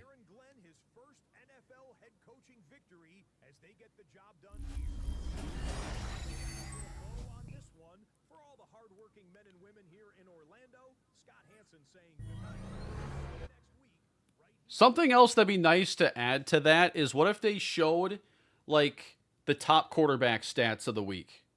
The top rushers of the week and receivers. I think that would be a really nice way to evolve that and just give you a nice at-a-glance look at your league. The highlights are nice. I'm glad that's in the game. And that was cool to see our highlight from our game in addition.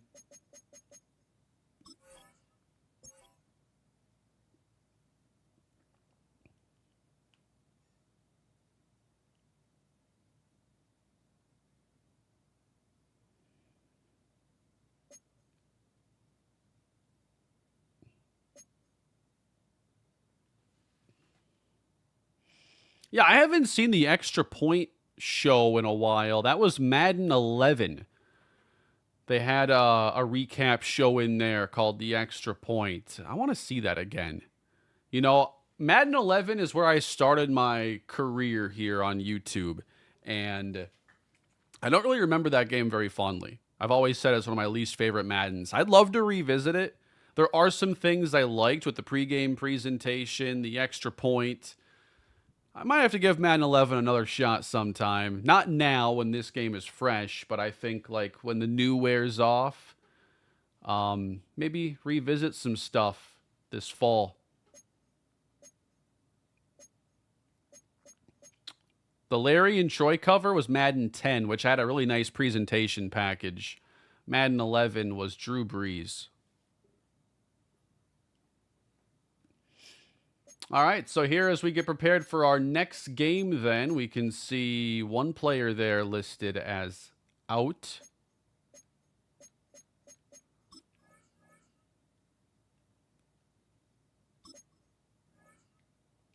Let's get to our training here. We're gonna... So, does it show how much XP you're actually gaining here on this screen when we sim training?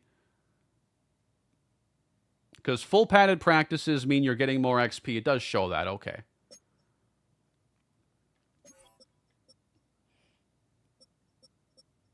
Max Brosmer is in the game. Sick.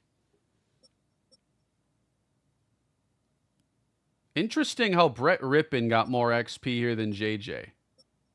I wonder why. Well, Aaron Jones, the RB1, got the most.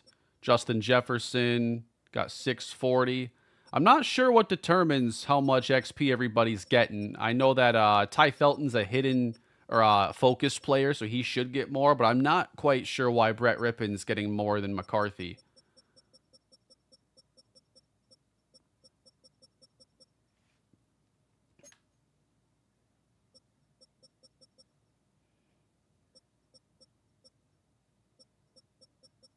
So you got some players here who have 3 out of 5 wear and tear, and then here's still a player that can play, but certainly more severe risk of injury. It's a severe risk, but the wear and tear impact is not like unplayable. Only down 1 speed, 5 press.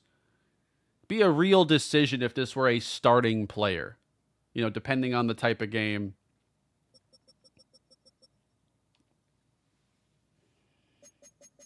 I was asked earlier about stats, if there are any new stats that are being tracked.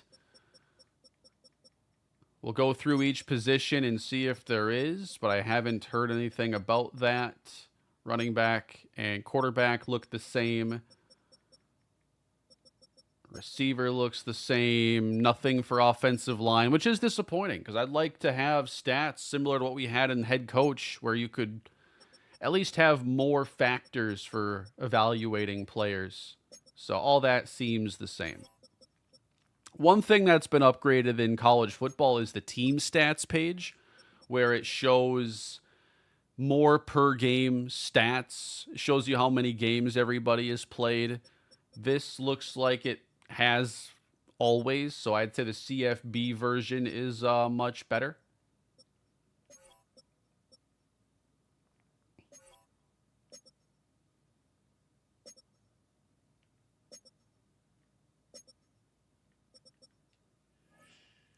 Check Gibbs or Purdy's stats. I got to see Brock Purdy's rushing stats.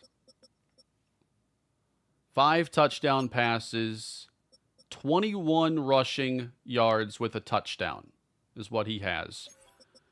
So that wasn't a play we saw the entire replay of, but we know Jahmyr Gibbs had a long catch. They have it as a 30. I can't remember how long it was in the highlight. But yeah, you want to see if they're, matching things up. I know Breece Hall had a big run in that game. 62 yards sounds about right.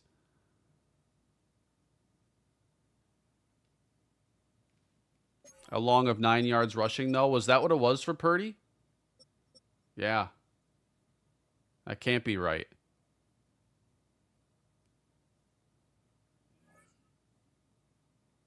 We'll have to pay more attention to what the yardage should be in the next halftime show that we get.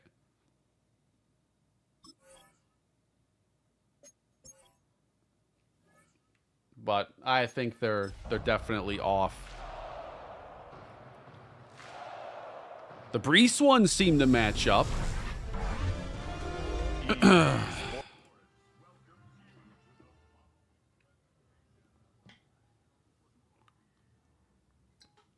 It was a 65-yard touchdown for Gibbs. Yeah, then that was wrong.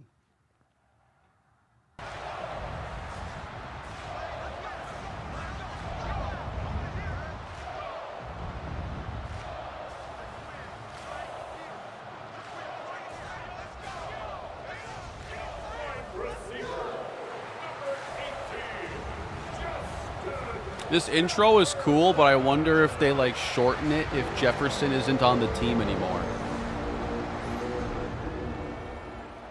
Do they have a different receiver do the gritty and he still has the PA saying, Justin Jefferson? I wonder about that. Bradley Pinion set to kick off.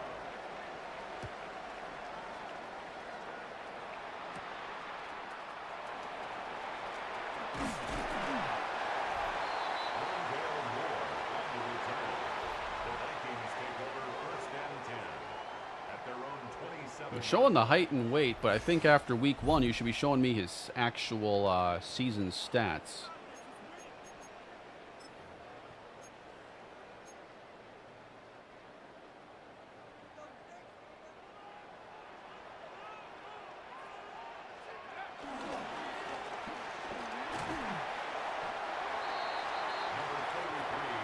I don't know about y'all, but I just can't wait for halftime.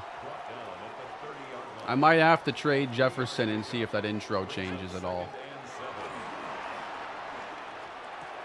Addison.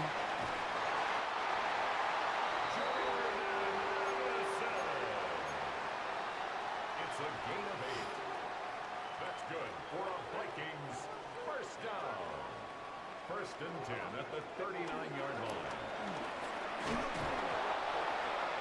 McCarthy's pass intended for Josh Oliver. Trade him to the Bengals for T. Higgins. Leads to 2nd and 10.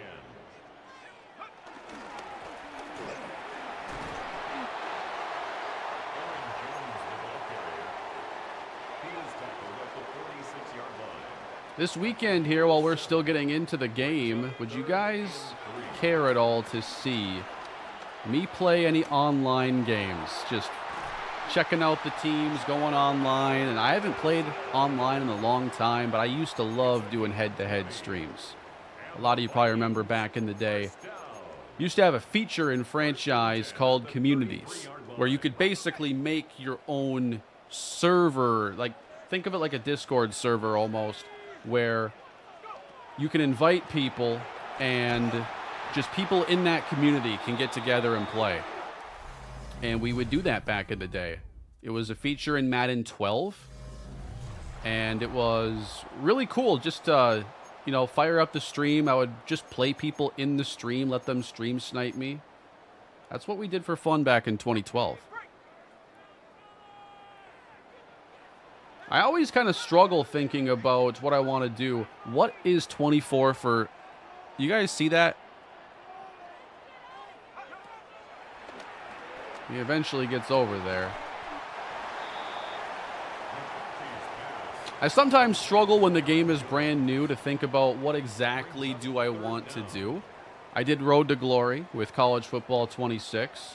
I thought about doing Superstar, but I talked about it earlier. I tried to import Johnny, and I didn't like it for him. Deep ball, that is intercepted. So if you missed it earlier, Anthony Richardson just got hurt. Oh, are they playing right now?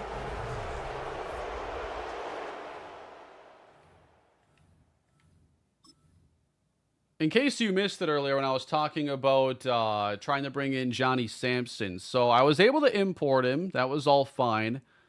But when I went to go do the combine, I was able to run a 4.440 with Johnny and take his speed up to an 89. And then in Superstar, when your player is basically at full strength, you know, your wear and tear is at 100, you get ratings boosts. You don't just have your ratings. I was getting +6 speed, +10 break tackle, like +5 carrying. And so I was, you know, checking it out, and I had like a 95 speed Johnny Sampson. And I just shut the recording off, and I stopped because I wanted the Johnny Sampson experience. And not only that, but I did the combine. I thought I did okay. Johnny was a first-round pick. A first-rounder. I then re-imported Johnny, had him run a 6-second 40 and tank the combine. He was a second-round pick. I don't think you can go lower than a second. So I don't think we're going to see me play as Johnny Sampson in Superstar. Because those design decisions, I think, kind of ruin what we had with Johnny and importing him and having his story really continue the right way. All right, Mike, thanks very much. It's our second week in studio, second week of How bad did the injury look for Anthony Richardson? Oh, halftime report. Halftime report. I do care about his health, too. But halftime report, guys. Check this out. KC Philly. Mahomes over the middle. So it's not all hurdles and one-handed touchdown catches. That's a more standard touchdown. What are the stats, though, on Jalen Hurts? Did he get hurt? 1 for 1, 28 yards? All right, the Peyton Manning Bowl here. Ooh. Ooh. Marvin Mims. This one of 3 touchdown grabs for him in the game. The Broncos get a second straight win as they get the tough road victory. All right, who's this highlight for?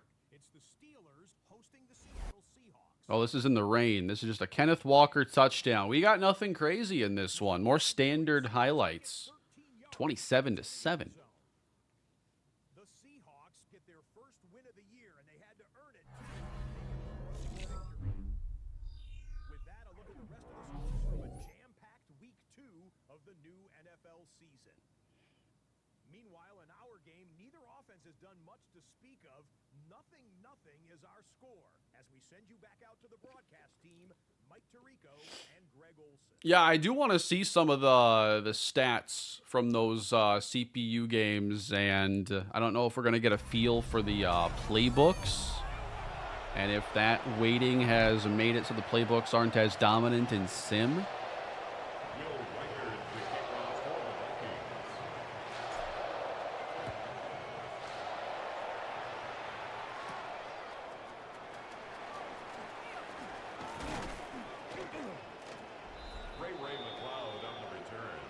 The Falcons take over 1st and 10 at their own 29-yard line.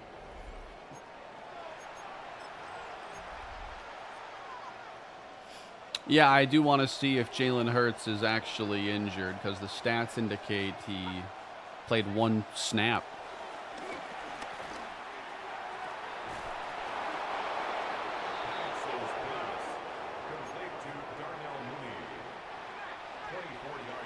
Yeah, it is looking like the halftime highlights are all touchdowns. I have not seen a defensive highlight yet.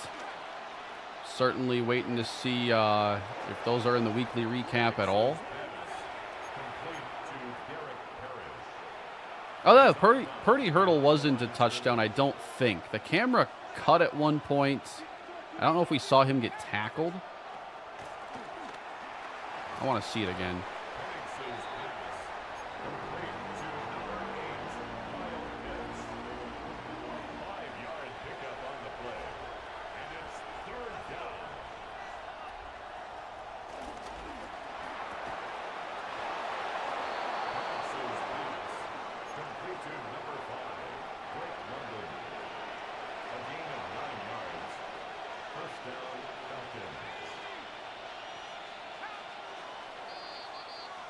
If you're playing all Madden, I wouldn't be surprised if it's tough to run the ball. You often see, and I've seen it a bunch already today, like the defensive line on all Madden just doesn't always give you a chance to do anything. Really at the mercy of your blocking in most cases.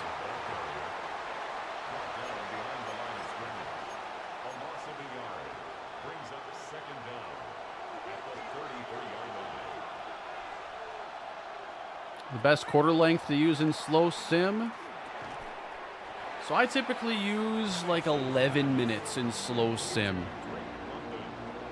If you check out like episode 1 of most of my series, you know, the Jag series may have it. I might have my settings actually shown there.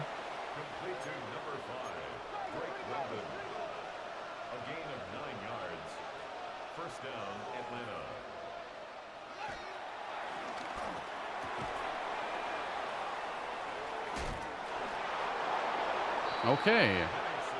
That was an awkward play. Didn't look great. 1st and goal at the 6-yard line.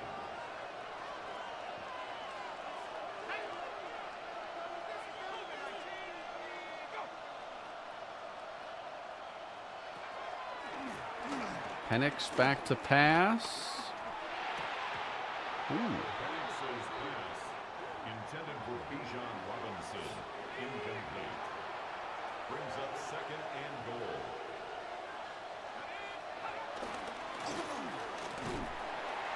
Nice tackle there. Bijan Robinson. Blake Cashman. So it's a rib injury for Anthony Richardson.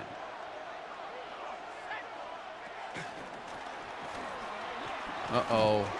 Fumble! Wow! Bijan fumbled at the 1.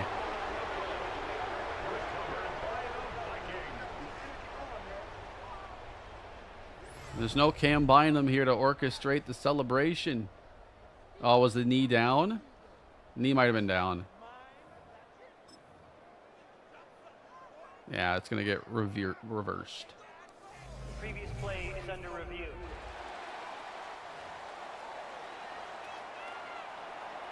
Oh, yeah, I want to see the Vikings winter or warrior uniform, I think they call it. On for the field goal. An 18-yard attempt. The kick is good. All right, so we lose that game.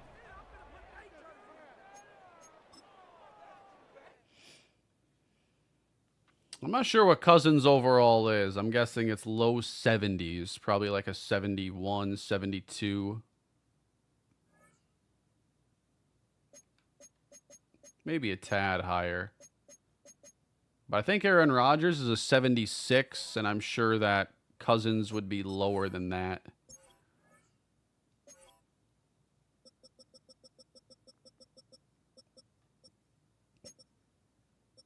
$73.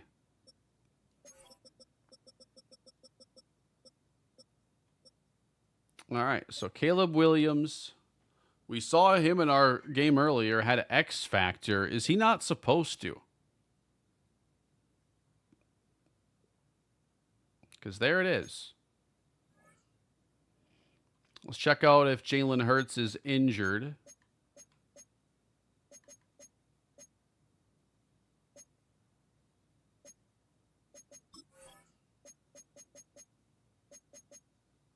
I'm having trouble finding things here.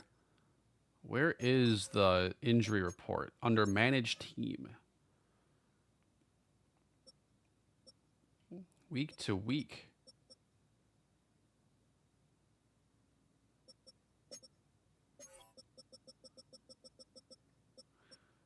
And we got Saquon Barkley is out. 6 to 10 here with a dislocated hip. I do like that it's more of a window of time they can be hurt, and as it gets closer, it kind of narrows and you have a better idea, but right now you're not quite sure. Didn't have Jalen Hurts there. You know, he could have had an end-of-game injury. Let's check their box score and see if somebody else had to come in. Tanner McKee, did he finish the game?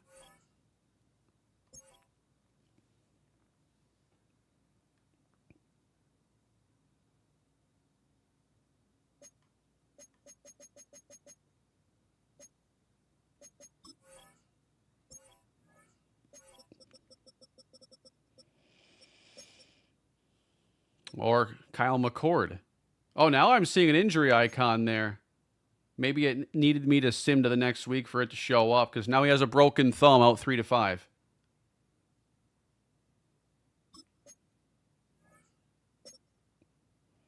Yep, he threw one ball in that game. Kyle McCord. Oh, I forgot to check the weekly recap. I simmed an additional week.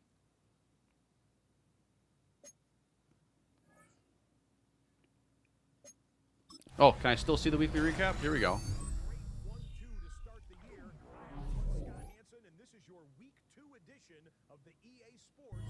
Looks like it's struggling right now. Lots to look at this week. Let's start at Minneapolis. The Vikings at home to take on the Atlanta Falcons. Well, it did show a sack there. There wasn't a touchdown, though. There was no touchdown to show. They show a defensive highlight in this case. So there's one.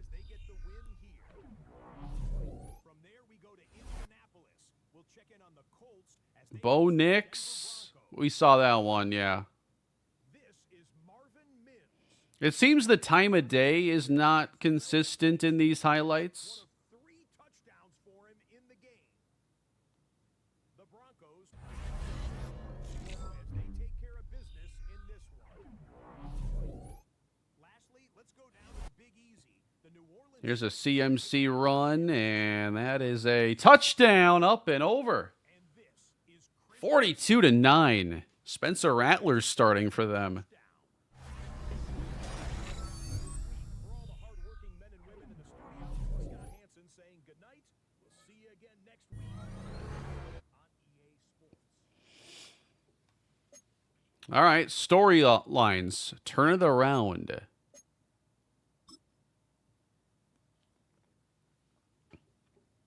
Words alone can't stop a losing streak. If it were that easy, every coach would do it. Words do, however, lead to actions, and somebody needs to lead them back to winning football. This was an unexpected start. Can you speak to this slow start? Look, I'm not here to lose games, plain and simple. There is a real sense of urgency this week.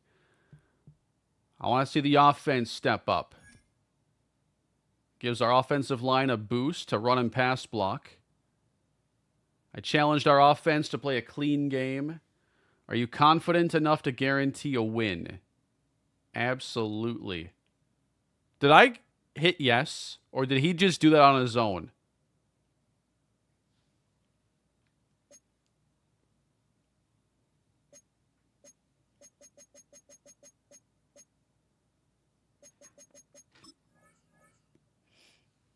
Let's see here. If I choose to do half pads, which now you're choosing at the offense and defense level. It is not by position.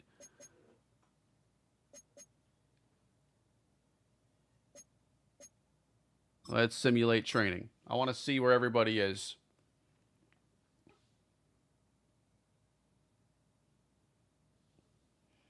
Wear and tear, not too bad, but we don't have a lot of XP coming out of this week. I have a couple players here who are really banged up. Donovan Jackson, minus 14 run block finesse. Probably would be a week to sit him. I think it is a little messy having all these toggles here where, like, these are all the no injury will play players. These are all the probable but will play. These are all the questionable but will play.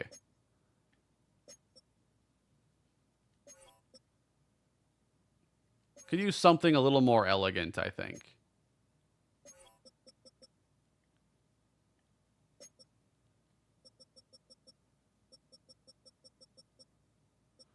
But yeah, I can see me going through in my franchise ultimately and adjusting things based on this. Here are the players that are hurt but probable to suit up. Haven't seen anybody doubtful or questionable yet. You can hit X on the training to get individual players in positions. Oh. I'm going to sim to the next week and check that out. Yeah, the loading screens are definitely, you know, bad. We should not be seeing menus chug in a game in 2025. So I simmed that week. Let's watch the weekly recap. I'm waiting to see a pick or a fumble recovery. Scott Hansen, and this is your EA Sports Weekly Recap. Do I recommend All Pro or All Madden? All Pro unless it's too easy for you. What's Russ going to do? Don't tell me Russ goes 95. Russell Wilson. Huge touchdown to Wan'Dale Robinson, 27-26. Football. Everyone go deep, and this time it works. The Chiefs 3-0 start as they get the victory. Why don't we go over to Charm City now? Check in on Ooh. the Ravens. Oh, Lamar, I thought you were going down. And it's the Leaping touchdown back at the end zone. Wow. He's going to find his man man here. This one of his 3 touchdown passes on the night. The Ravens have now won 2 in a row. Yeah, we're going to have to check out Wan'Dale Robinson's numbers after seeing that highlight. All right, Cowboys and Bears. Dak Prescott back to throw. A little dump off here. We're going to get some yak. Jaden Blue. He was a big factor in this one, and he shows you why on this No touchdown there. That was just a simple one. Hansen. Good night from Orlando.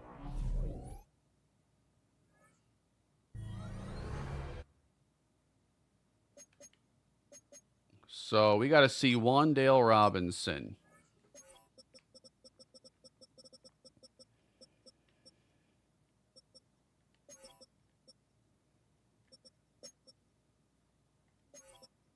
Well, he certainly doesn't have a 90-something yard touchdown.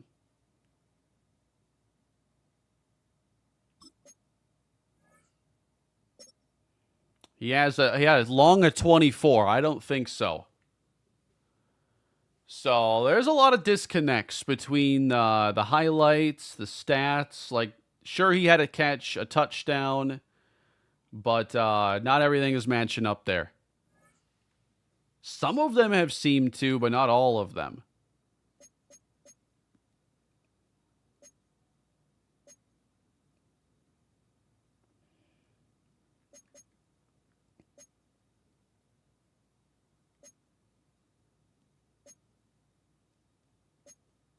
Let's go into the weekly training here again. So if I hit X on that. Okay, it does go by position. My bad. I didn't see anything that determined I could actually click into this. So that's good. So you can handle this on a position level.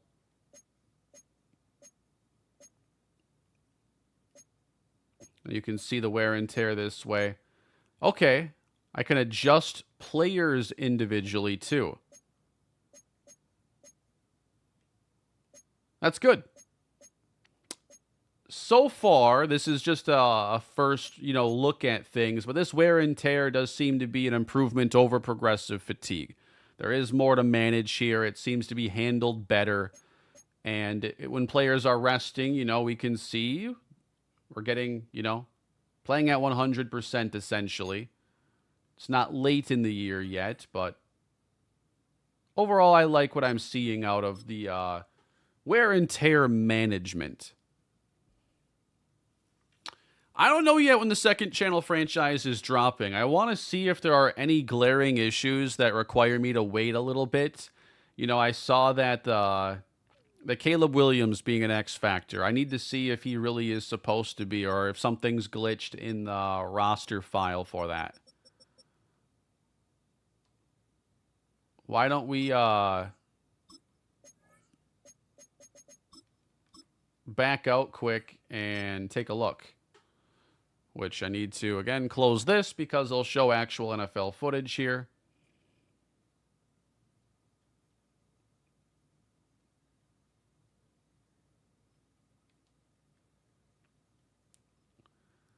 This is the Superstar X Factor menu, right? The Bears are meant to have 3 superstars. And Caleb Williams isn't there. So he's not only not supposed to be an X factor, but he's like multiple levels above where he should be. Cameron Hayward, 99.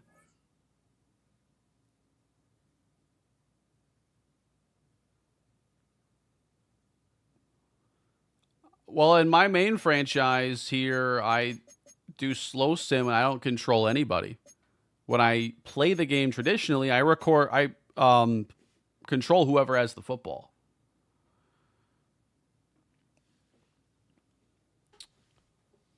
I appreciate that, Albert. I was doing the heavy snow earlier. The slow sim is going to be, we're not going to be able to do slow sim in heavy snow. I'll have to do coach mode there if they don't adjust that because you can't see a thing from the slow sim camera.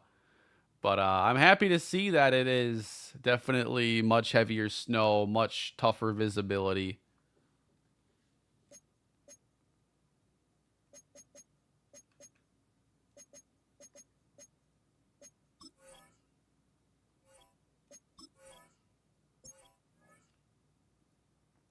I wonder if it's because there are 50 X Factor players in franchise settings and it randomly assigns X Factor if there isn't 50 on the base roster. That's a pretty good theory. Maybe. Maybe. Why is Derek Brown a 99? He's good, but he shouldn't be a 99.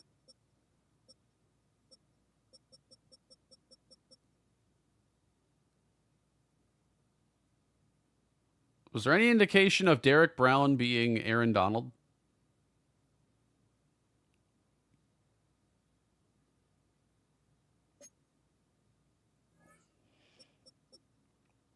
Dexter Lawrence being a 99? When he plays against me, he sure is.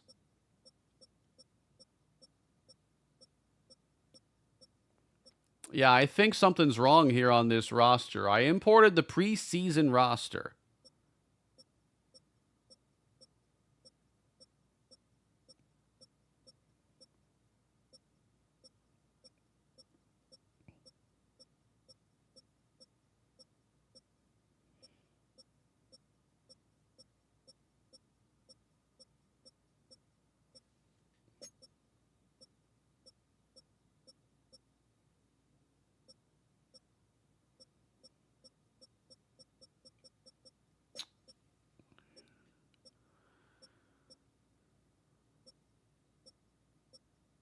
Yeah, hard to say what all these are meant to be, but, you know, is Bucky Irving really an 88 after 1 year?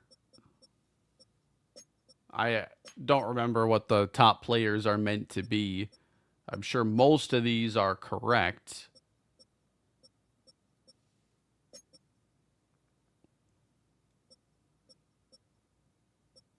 Like Mark Andrews over Trey McBride. McBride is supposed to be, I think, the second or third rated.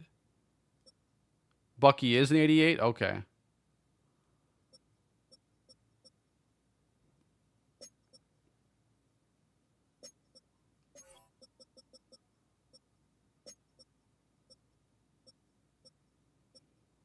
Cam Hayward's a 99 here. Yeah, I wonder if it's the nose tackle stuff that's really boosting these guys.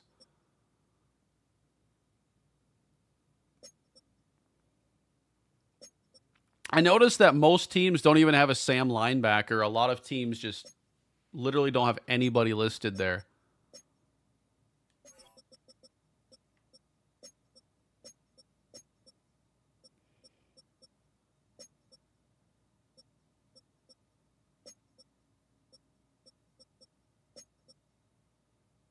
Where's the rookie Harmon? Defensive tackle Pittsburgh. Let's see Derek Harmon.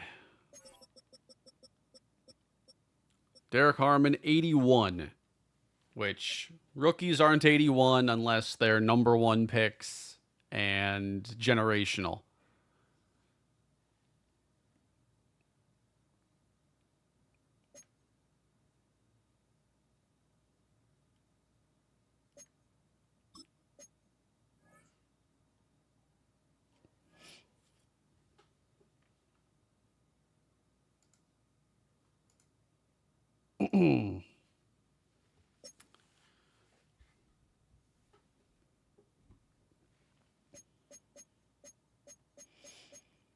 All right, next thing I want to do is simulate. I really want to see what the Sims stats look like at the end of the year.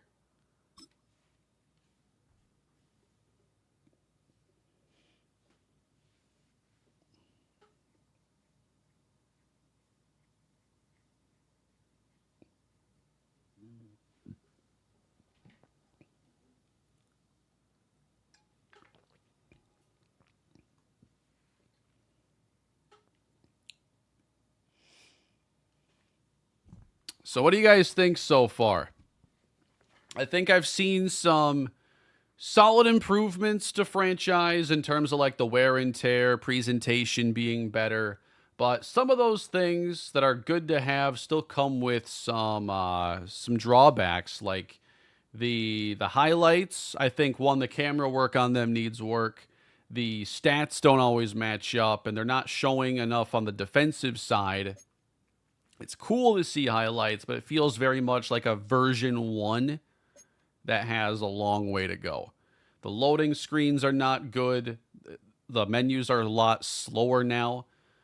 I haven't really gotten to see all the staff stuff, but I think like the pieces are in place there with the abilities to make the staff management and the coach loadouts interesting over time. But it sure feels like a lot of stuff needs to get cleaned up. So I sim the season. Vikings go 6-11. Let's see. I want to see the standings overall.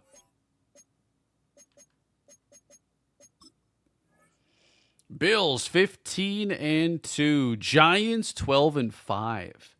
Ravens, Raiders, Lions, Seahawks, all 12+ victories. Let's see. Down here, you got the Steelers 4-13, Bears 4-13, Browns, Dolphins, Titans, Rams 5-12. Saints and Cardinals not very good.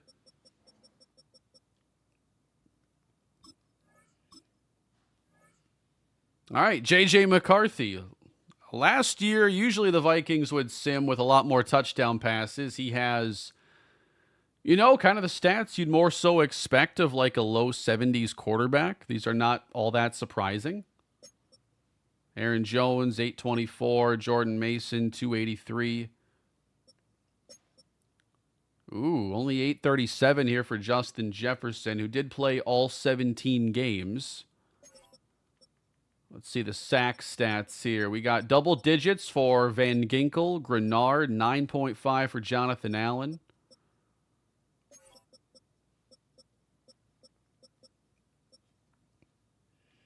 Let's see overall.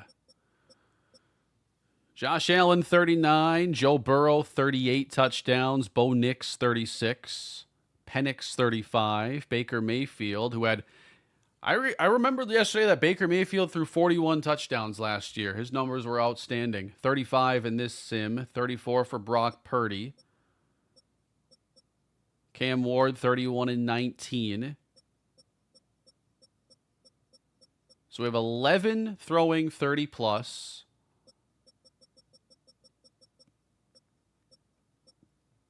Feels like a lot of passing touchdowns overall. Here we got on the lower end. Tua 11-6 on 344 pass attempts. Kyle McCord filling in for Jalen Hurts. Pretty good numbers there.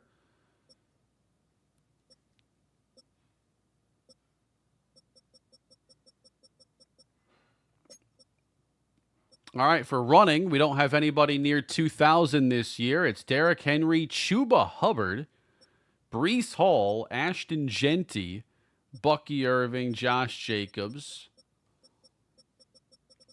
And yeah, you can tell that the sim stats are still messed up here for running backs when you're looking at like James Cook with 1,100 yards, but his long was 10. The way they generate simulation rushing yardage has been a problem for a long time. It leads to low averages and just ugly-looking stats in a lot of cases.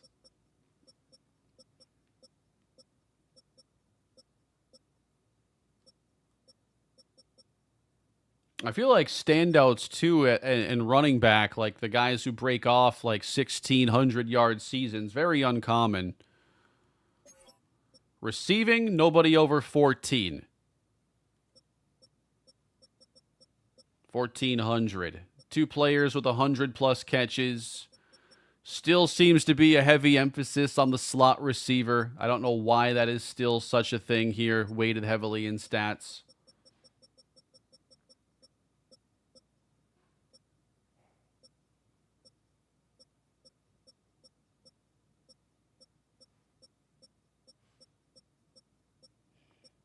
Ray McLeod with 1,059. That's what it tends to bring. The slot receivers get juiced.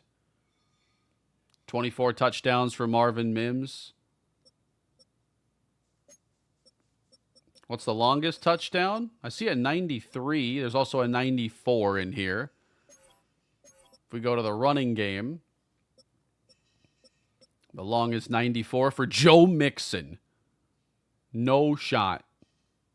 Joe Mixon at like 29 years old behind that Texans line, going 94.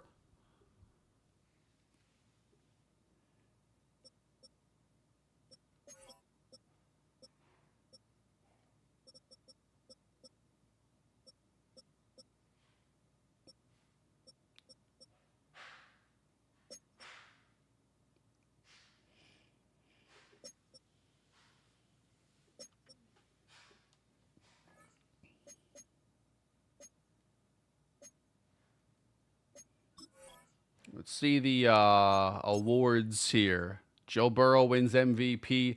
I wish we could see his stats on this screen to see like why he won MVP. So this page is the same. Marvin Mims, Offensive Player of the Year. Any return touchdowns? Let's see. Yeah, I think they got to start over in the whole sim stat engine. No kick return touchdowns, but there's also like very few actual kick returns, period. More likely to get a punt return touchdown, which there was only one. And still, these punt return numbers seem very low.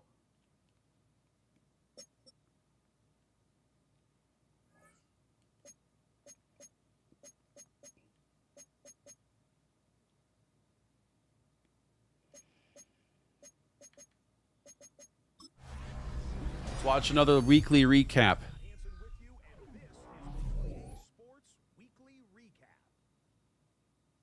Plenty to get starting with Detroit, the Lions. Cowboys and Lions. There's a Jahmyr Gibbs run to the outside. Ooh, nice move. 41-35. Of the week, he's gone. The Lions take care of business. The number 2 seed will get another home. Yeah, we can check on CPU trades. There was at least a couple in preseason we saw. Ooh, a little trickery. We got a little end around here. Wow. Ashton Genty. He's going to take this one in 11 yards on the touchdown. That's a little creativity. The Raiders are moving on. The number 3 seed takes care of business in front of their home fans. One more to tell you about. We go to Jacksonville. The Jags hosting the Kansas City Chiefs. Now we got Mahomes rolling out to his left, throw into the end zone, touchdown, 16-7. Ugly stats there for Trevor Lawrence, 9 for 21. You're going to get replaced by Chuck Johnson in this game too. 8 teams remaining with a chance to lift the Vince Lombardi Trophy. I'm Scott Hansen. Next week. Yeah, I want to run a poll now. Because earlier I talked about kind of my 3 favorite teams right now when it comes to setting up my second channel, slow sim-oriented franchise. And this is not going to be necessarily the team that I pick, but I'd like to gauge interest. So, which franchise team do you prefer? We have the Pittsburgh Steelers, the Seattle Seahawks, and the Indianapolis Colts. And I'm going to fire this up right now. So, as I look at what teams that make sense for me, a lot of the ones that make the most sense I've used in a recent series. Or, a fairly recent series.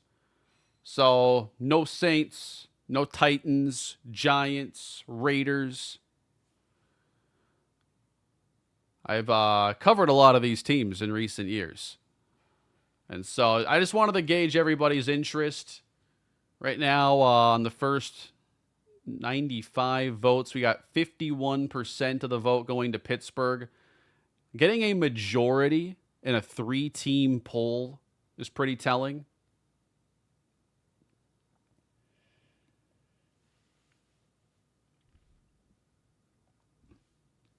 That's why I didn't want to put too many options in here. I wanted there to be a good chance for a team to separate, and I'll let y'all vote there and continue to tally that up.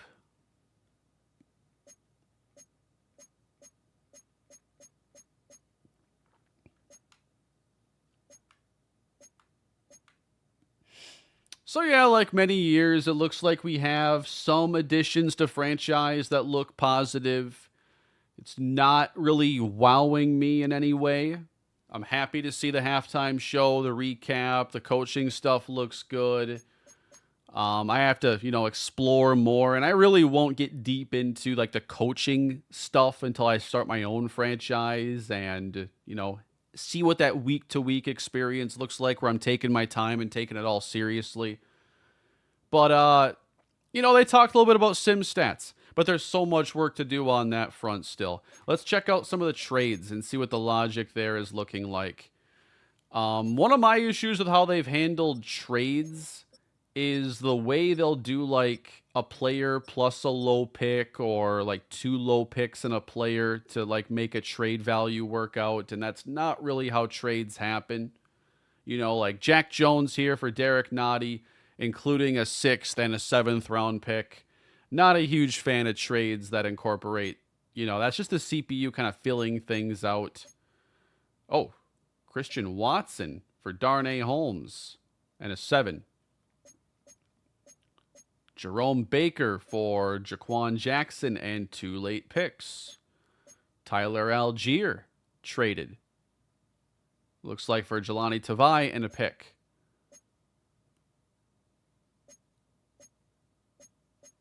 Yeah, CPU's definitely making some trades. A lot of low-profile trades, too, I'm seeing. Harold Landry's a larger one. That's Damone Clark for Harold Landry. I'm more intrigued when there's just like a player for player, like a 1-for-1 swap of some sort.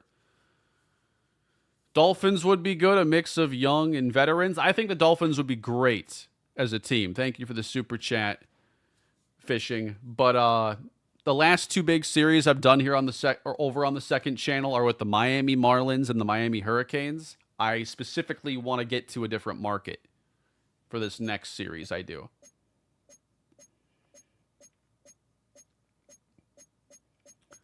So yeah, I don't think like these are awful trades, but I think like the 3-for-1 swaps need to be a lot less.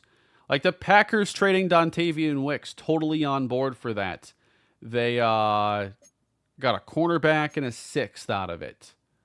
I'd much rather just see Wicks go for a 5 than a cornerback and a 6 and just call it good there.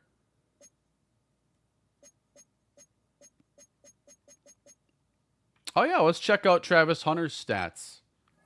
2-way statistics. I'm kind of worried that's actually going to sim well. I think that he's going to have, probably one side getting the focus. And if he's listed here at cornerback, 2 picks, 71 tackles, we don't have anything for offensive stats.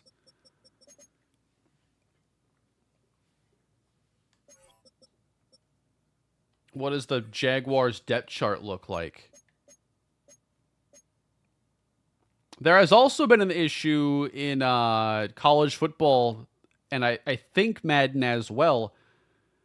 So I had defensive tackle, Joel Treggs in the Buffalo series, who also played fullback.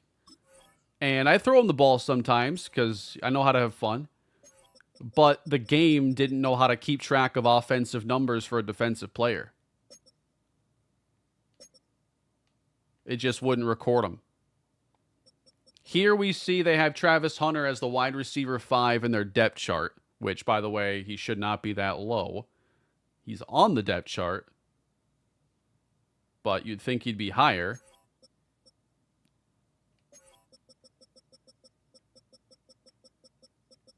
I think like when Shohei Ohtani came to the MLB and they were slow to really incorporate his 2-way status properly into the game, we're probably not going to see Travis Hunter's situation dialed in until a big update or maybe next year's game.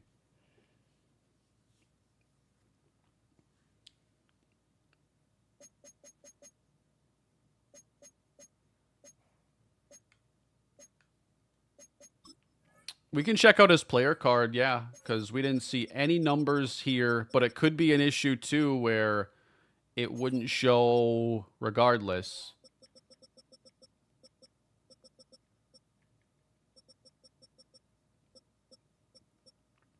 So let's pull up Travis Hunter.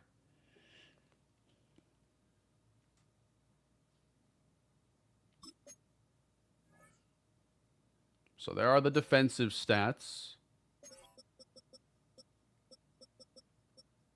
Receiving, nothing. If we check out his snaps played, this is a lot of snaps to not be registering any offensive stats. Because you do not play 90 snaps of defense a game. And 118 here in Week 18. That can only happen if you're playing two ways.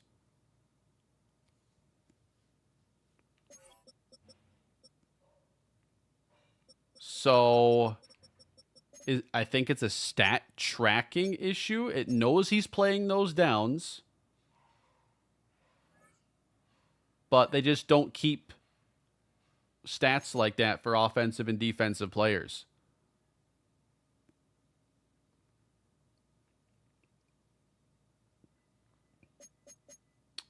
Are the Jaguars in the playoffs?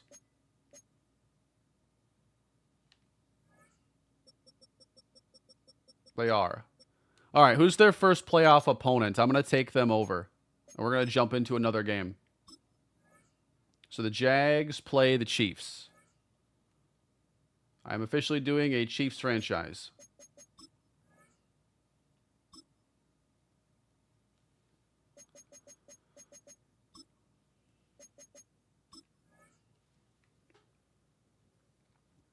Because I want to get into the game, and I want to see if he's really playing on both sides. What's a normal snap count? 60 to 65, typically, on either side of the ball. So if you were to check out his teammates...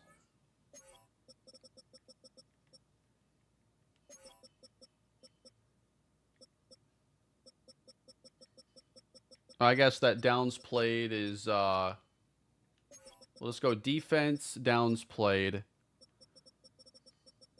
He should easily lead his team because he's playing 1,600 snaps. Typically, the ballpark rounded number is like 1,000 snaps a year, offense or defense. He's playing 1,600, so he is getting offense. It's the only way, and 600 more than his teammates. But let's jump in here to the playoffs and see it for ourselves. Because on the depth chart, him being listed as a 5 at wide receiver, that concerns me. I also wonder, like, that has to make his wear and tear much more impactful, right? When he's playing both sides of the ball.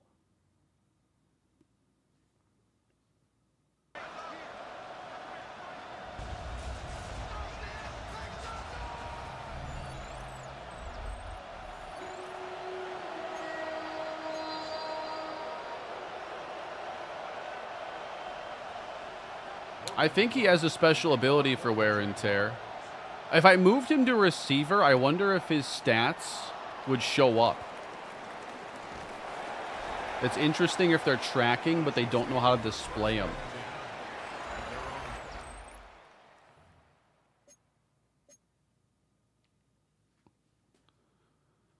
All right, so Travis Hunter, he's wide right. He's right there. Got him on defense.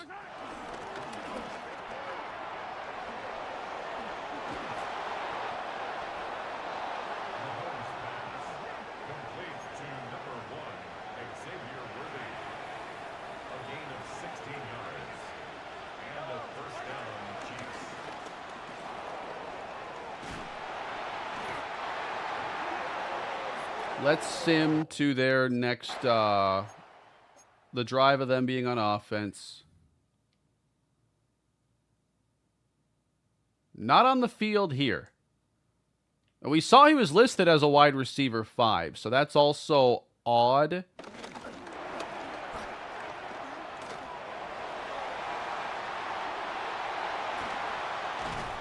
He slid. He tried to give himself up. And it didn't know to mark the play dead.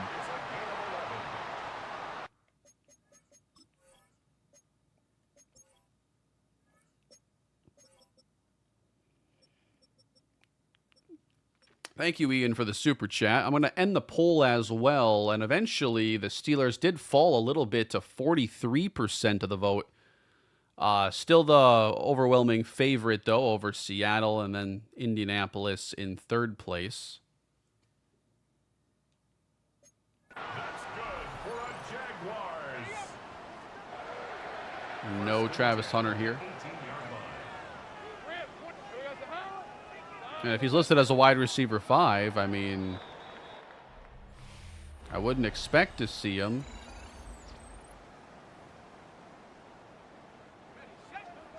But now he is on the field, so how do I know? He's right there.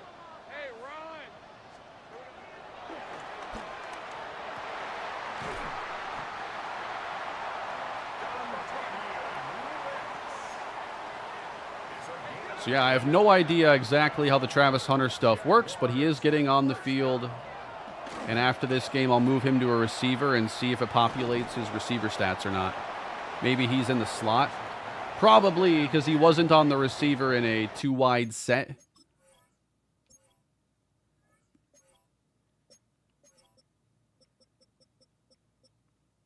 Yep, there it is. Okay. You should check that. So he'll play all defense and a lot of offense. Deep shot. Wow.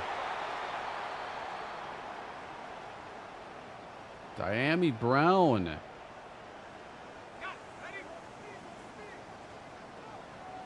Yeah, no, that explains why he played like 500 or 600 snaps of offense and not a full 1,000. Travis Hunter catching a touchdown right there.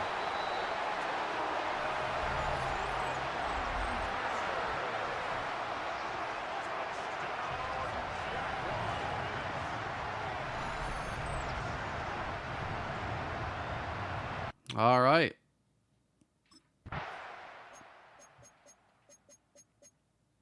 I didn't mean to sim through halftime. I wanted to sim to halftime, but whatever. I'm just going to sim to the end. Congratulations on the shutout, Jacksonville.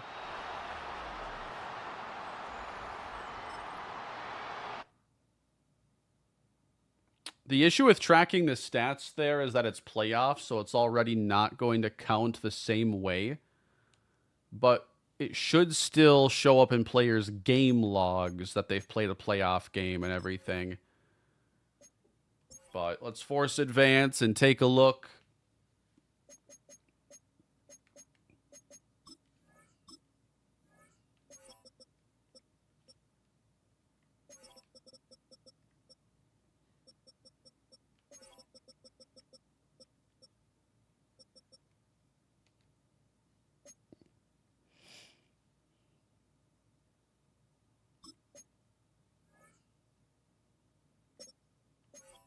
So here we have the wild card stats on defense.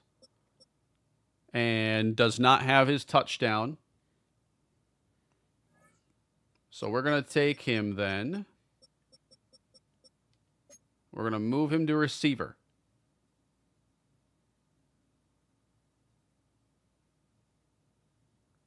Not sure I can from this specific page.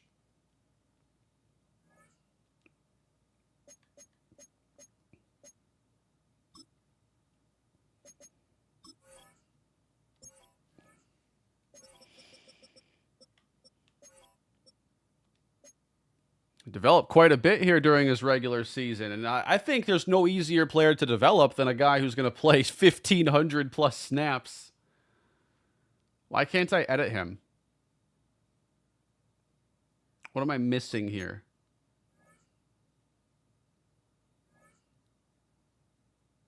Because I was able to edit DePaula earlier.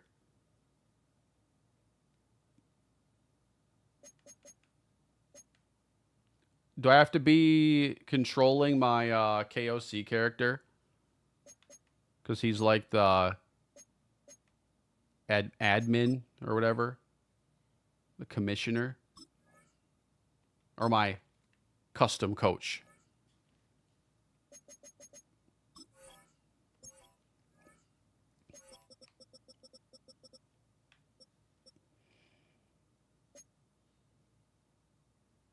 The loading screen is brutal. All right.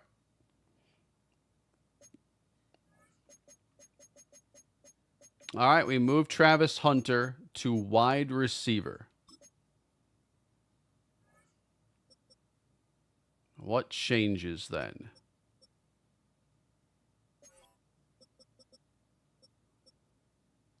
He becomes an 83 because he's listed at corner and therefore developing as a corner and not getting his receiver skills better. But the receiving stats are not there, period. The defensive stats still are. That is absolutely something they need to address sooner than later. Madden 27 to be too late. You need to get this right now.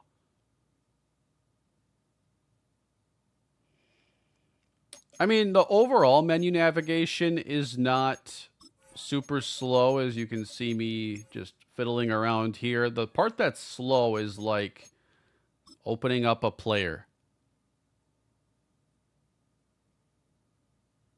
And then closing that.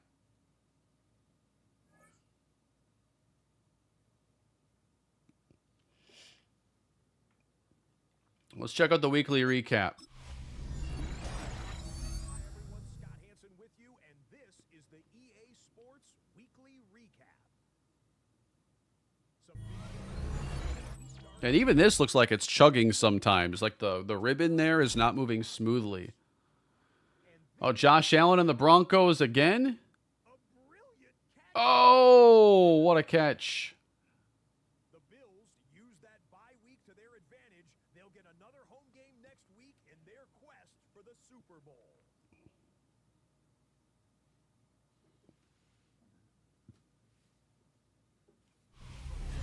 MetLife Stadium in Jersey will check in on the Giants. They're playing host to the Carolina Panthers. And it's the rookie out of Ole Miss. Is that Jackson Dart? He looks fast. Looking to throw. Wow. Beeline for the end. He's moving there. Yards on the scramble. 13-0 Giants The Giants are on to the end in the Dave Gettleman Bowl. game. They get it done here in the divisional round. Give me that Travis Hunter touchdown that apparently never happened. Vegas shall Oh, this is a different week. hosting the Woo! and it's Zamir White. He's going to get And they only show the quarterback stats, too. They don't actually show, like, the best player of that team. It's just that team's quarterback. So this is such a V 1.0. It's good that it's in the game, but it needs, like, a lot of love.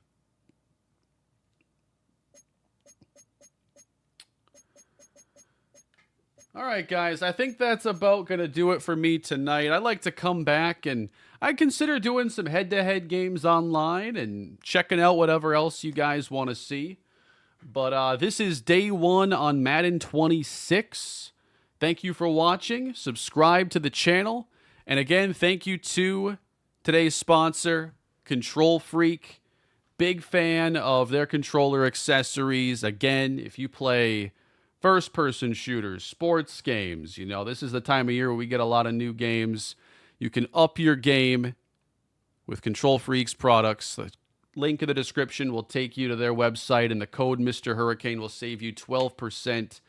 Thank you to them for showing love to the channel. I've used their stuff for a long time, and I'm very happy to have them on board. So thank you to Control Freak, and thank you to everybody for coming to the stream tonight. I will be doing more streams here as we kind of settle into the new game and I eventually figure out when the best time is to launch my new series. Sometimes I like to wait for the first patch, depending on what's coming. And, you know, as people get their hands on the game and I see videos and what's floating on out there, I can get an idea of any big issues that could impact the start of a franchise.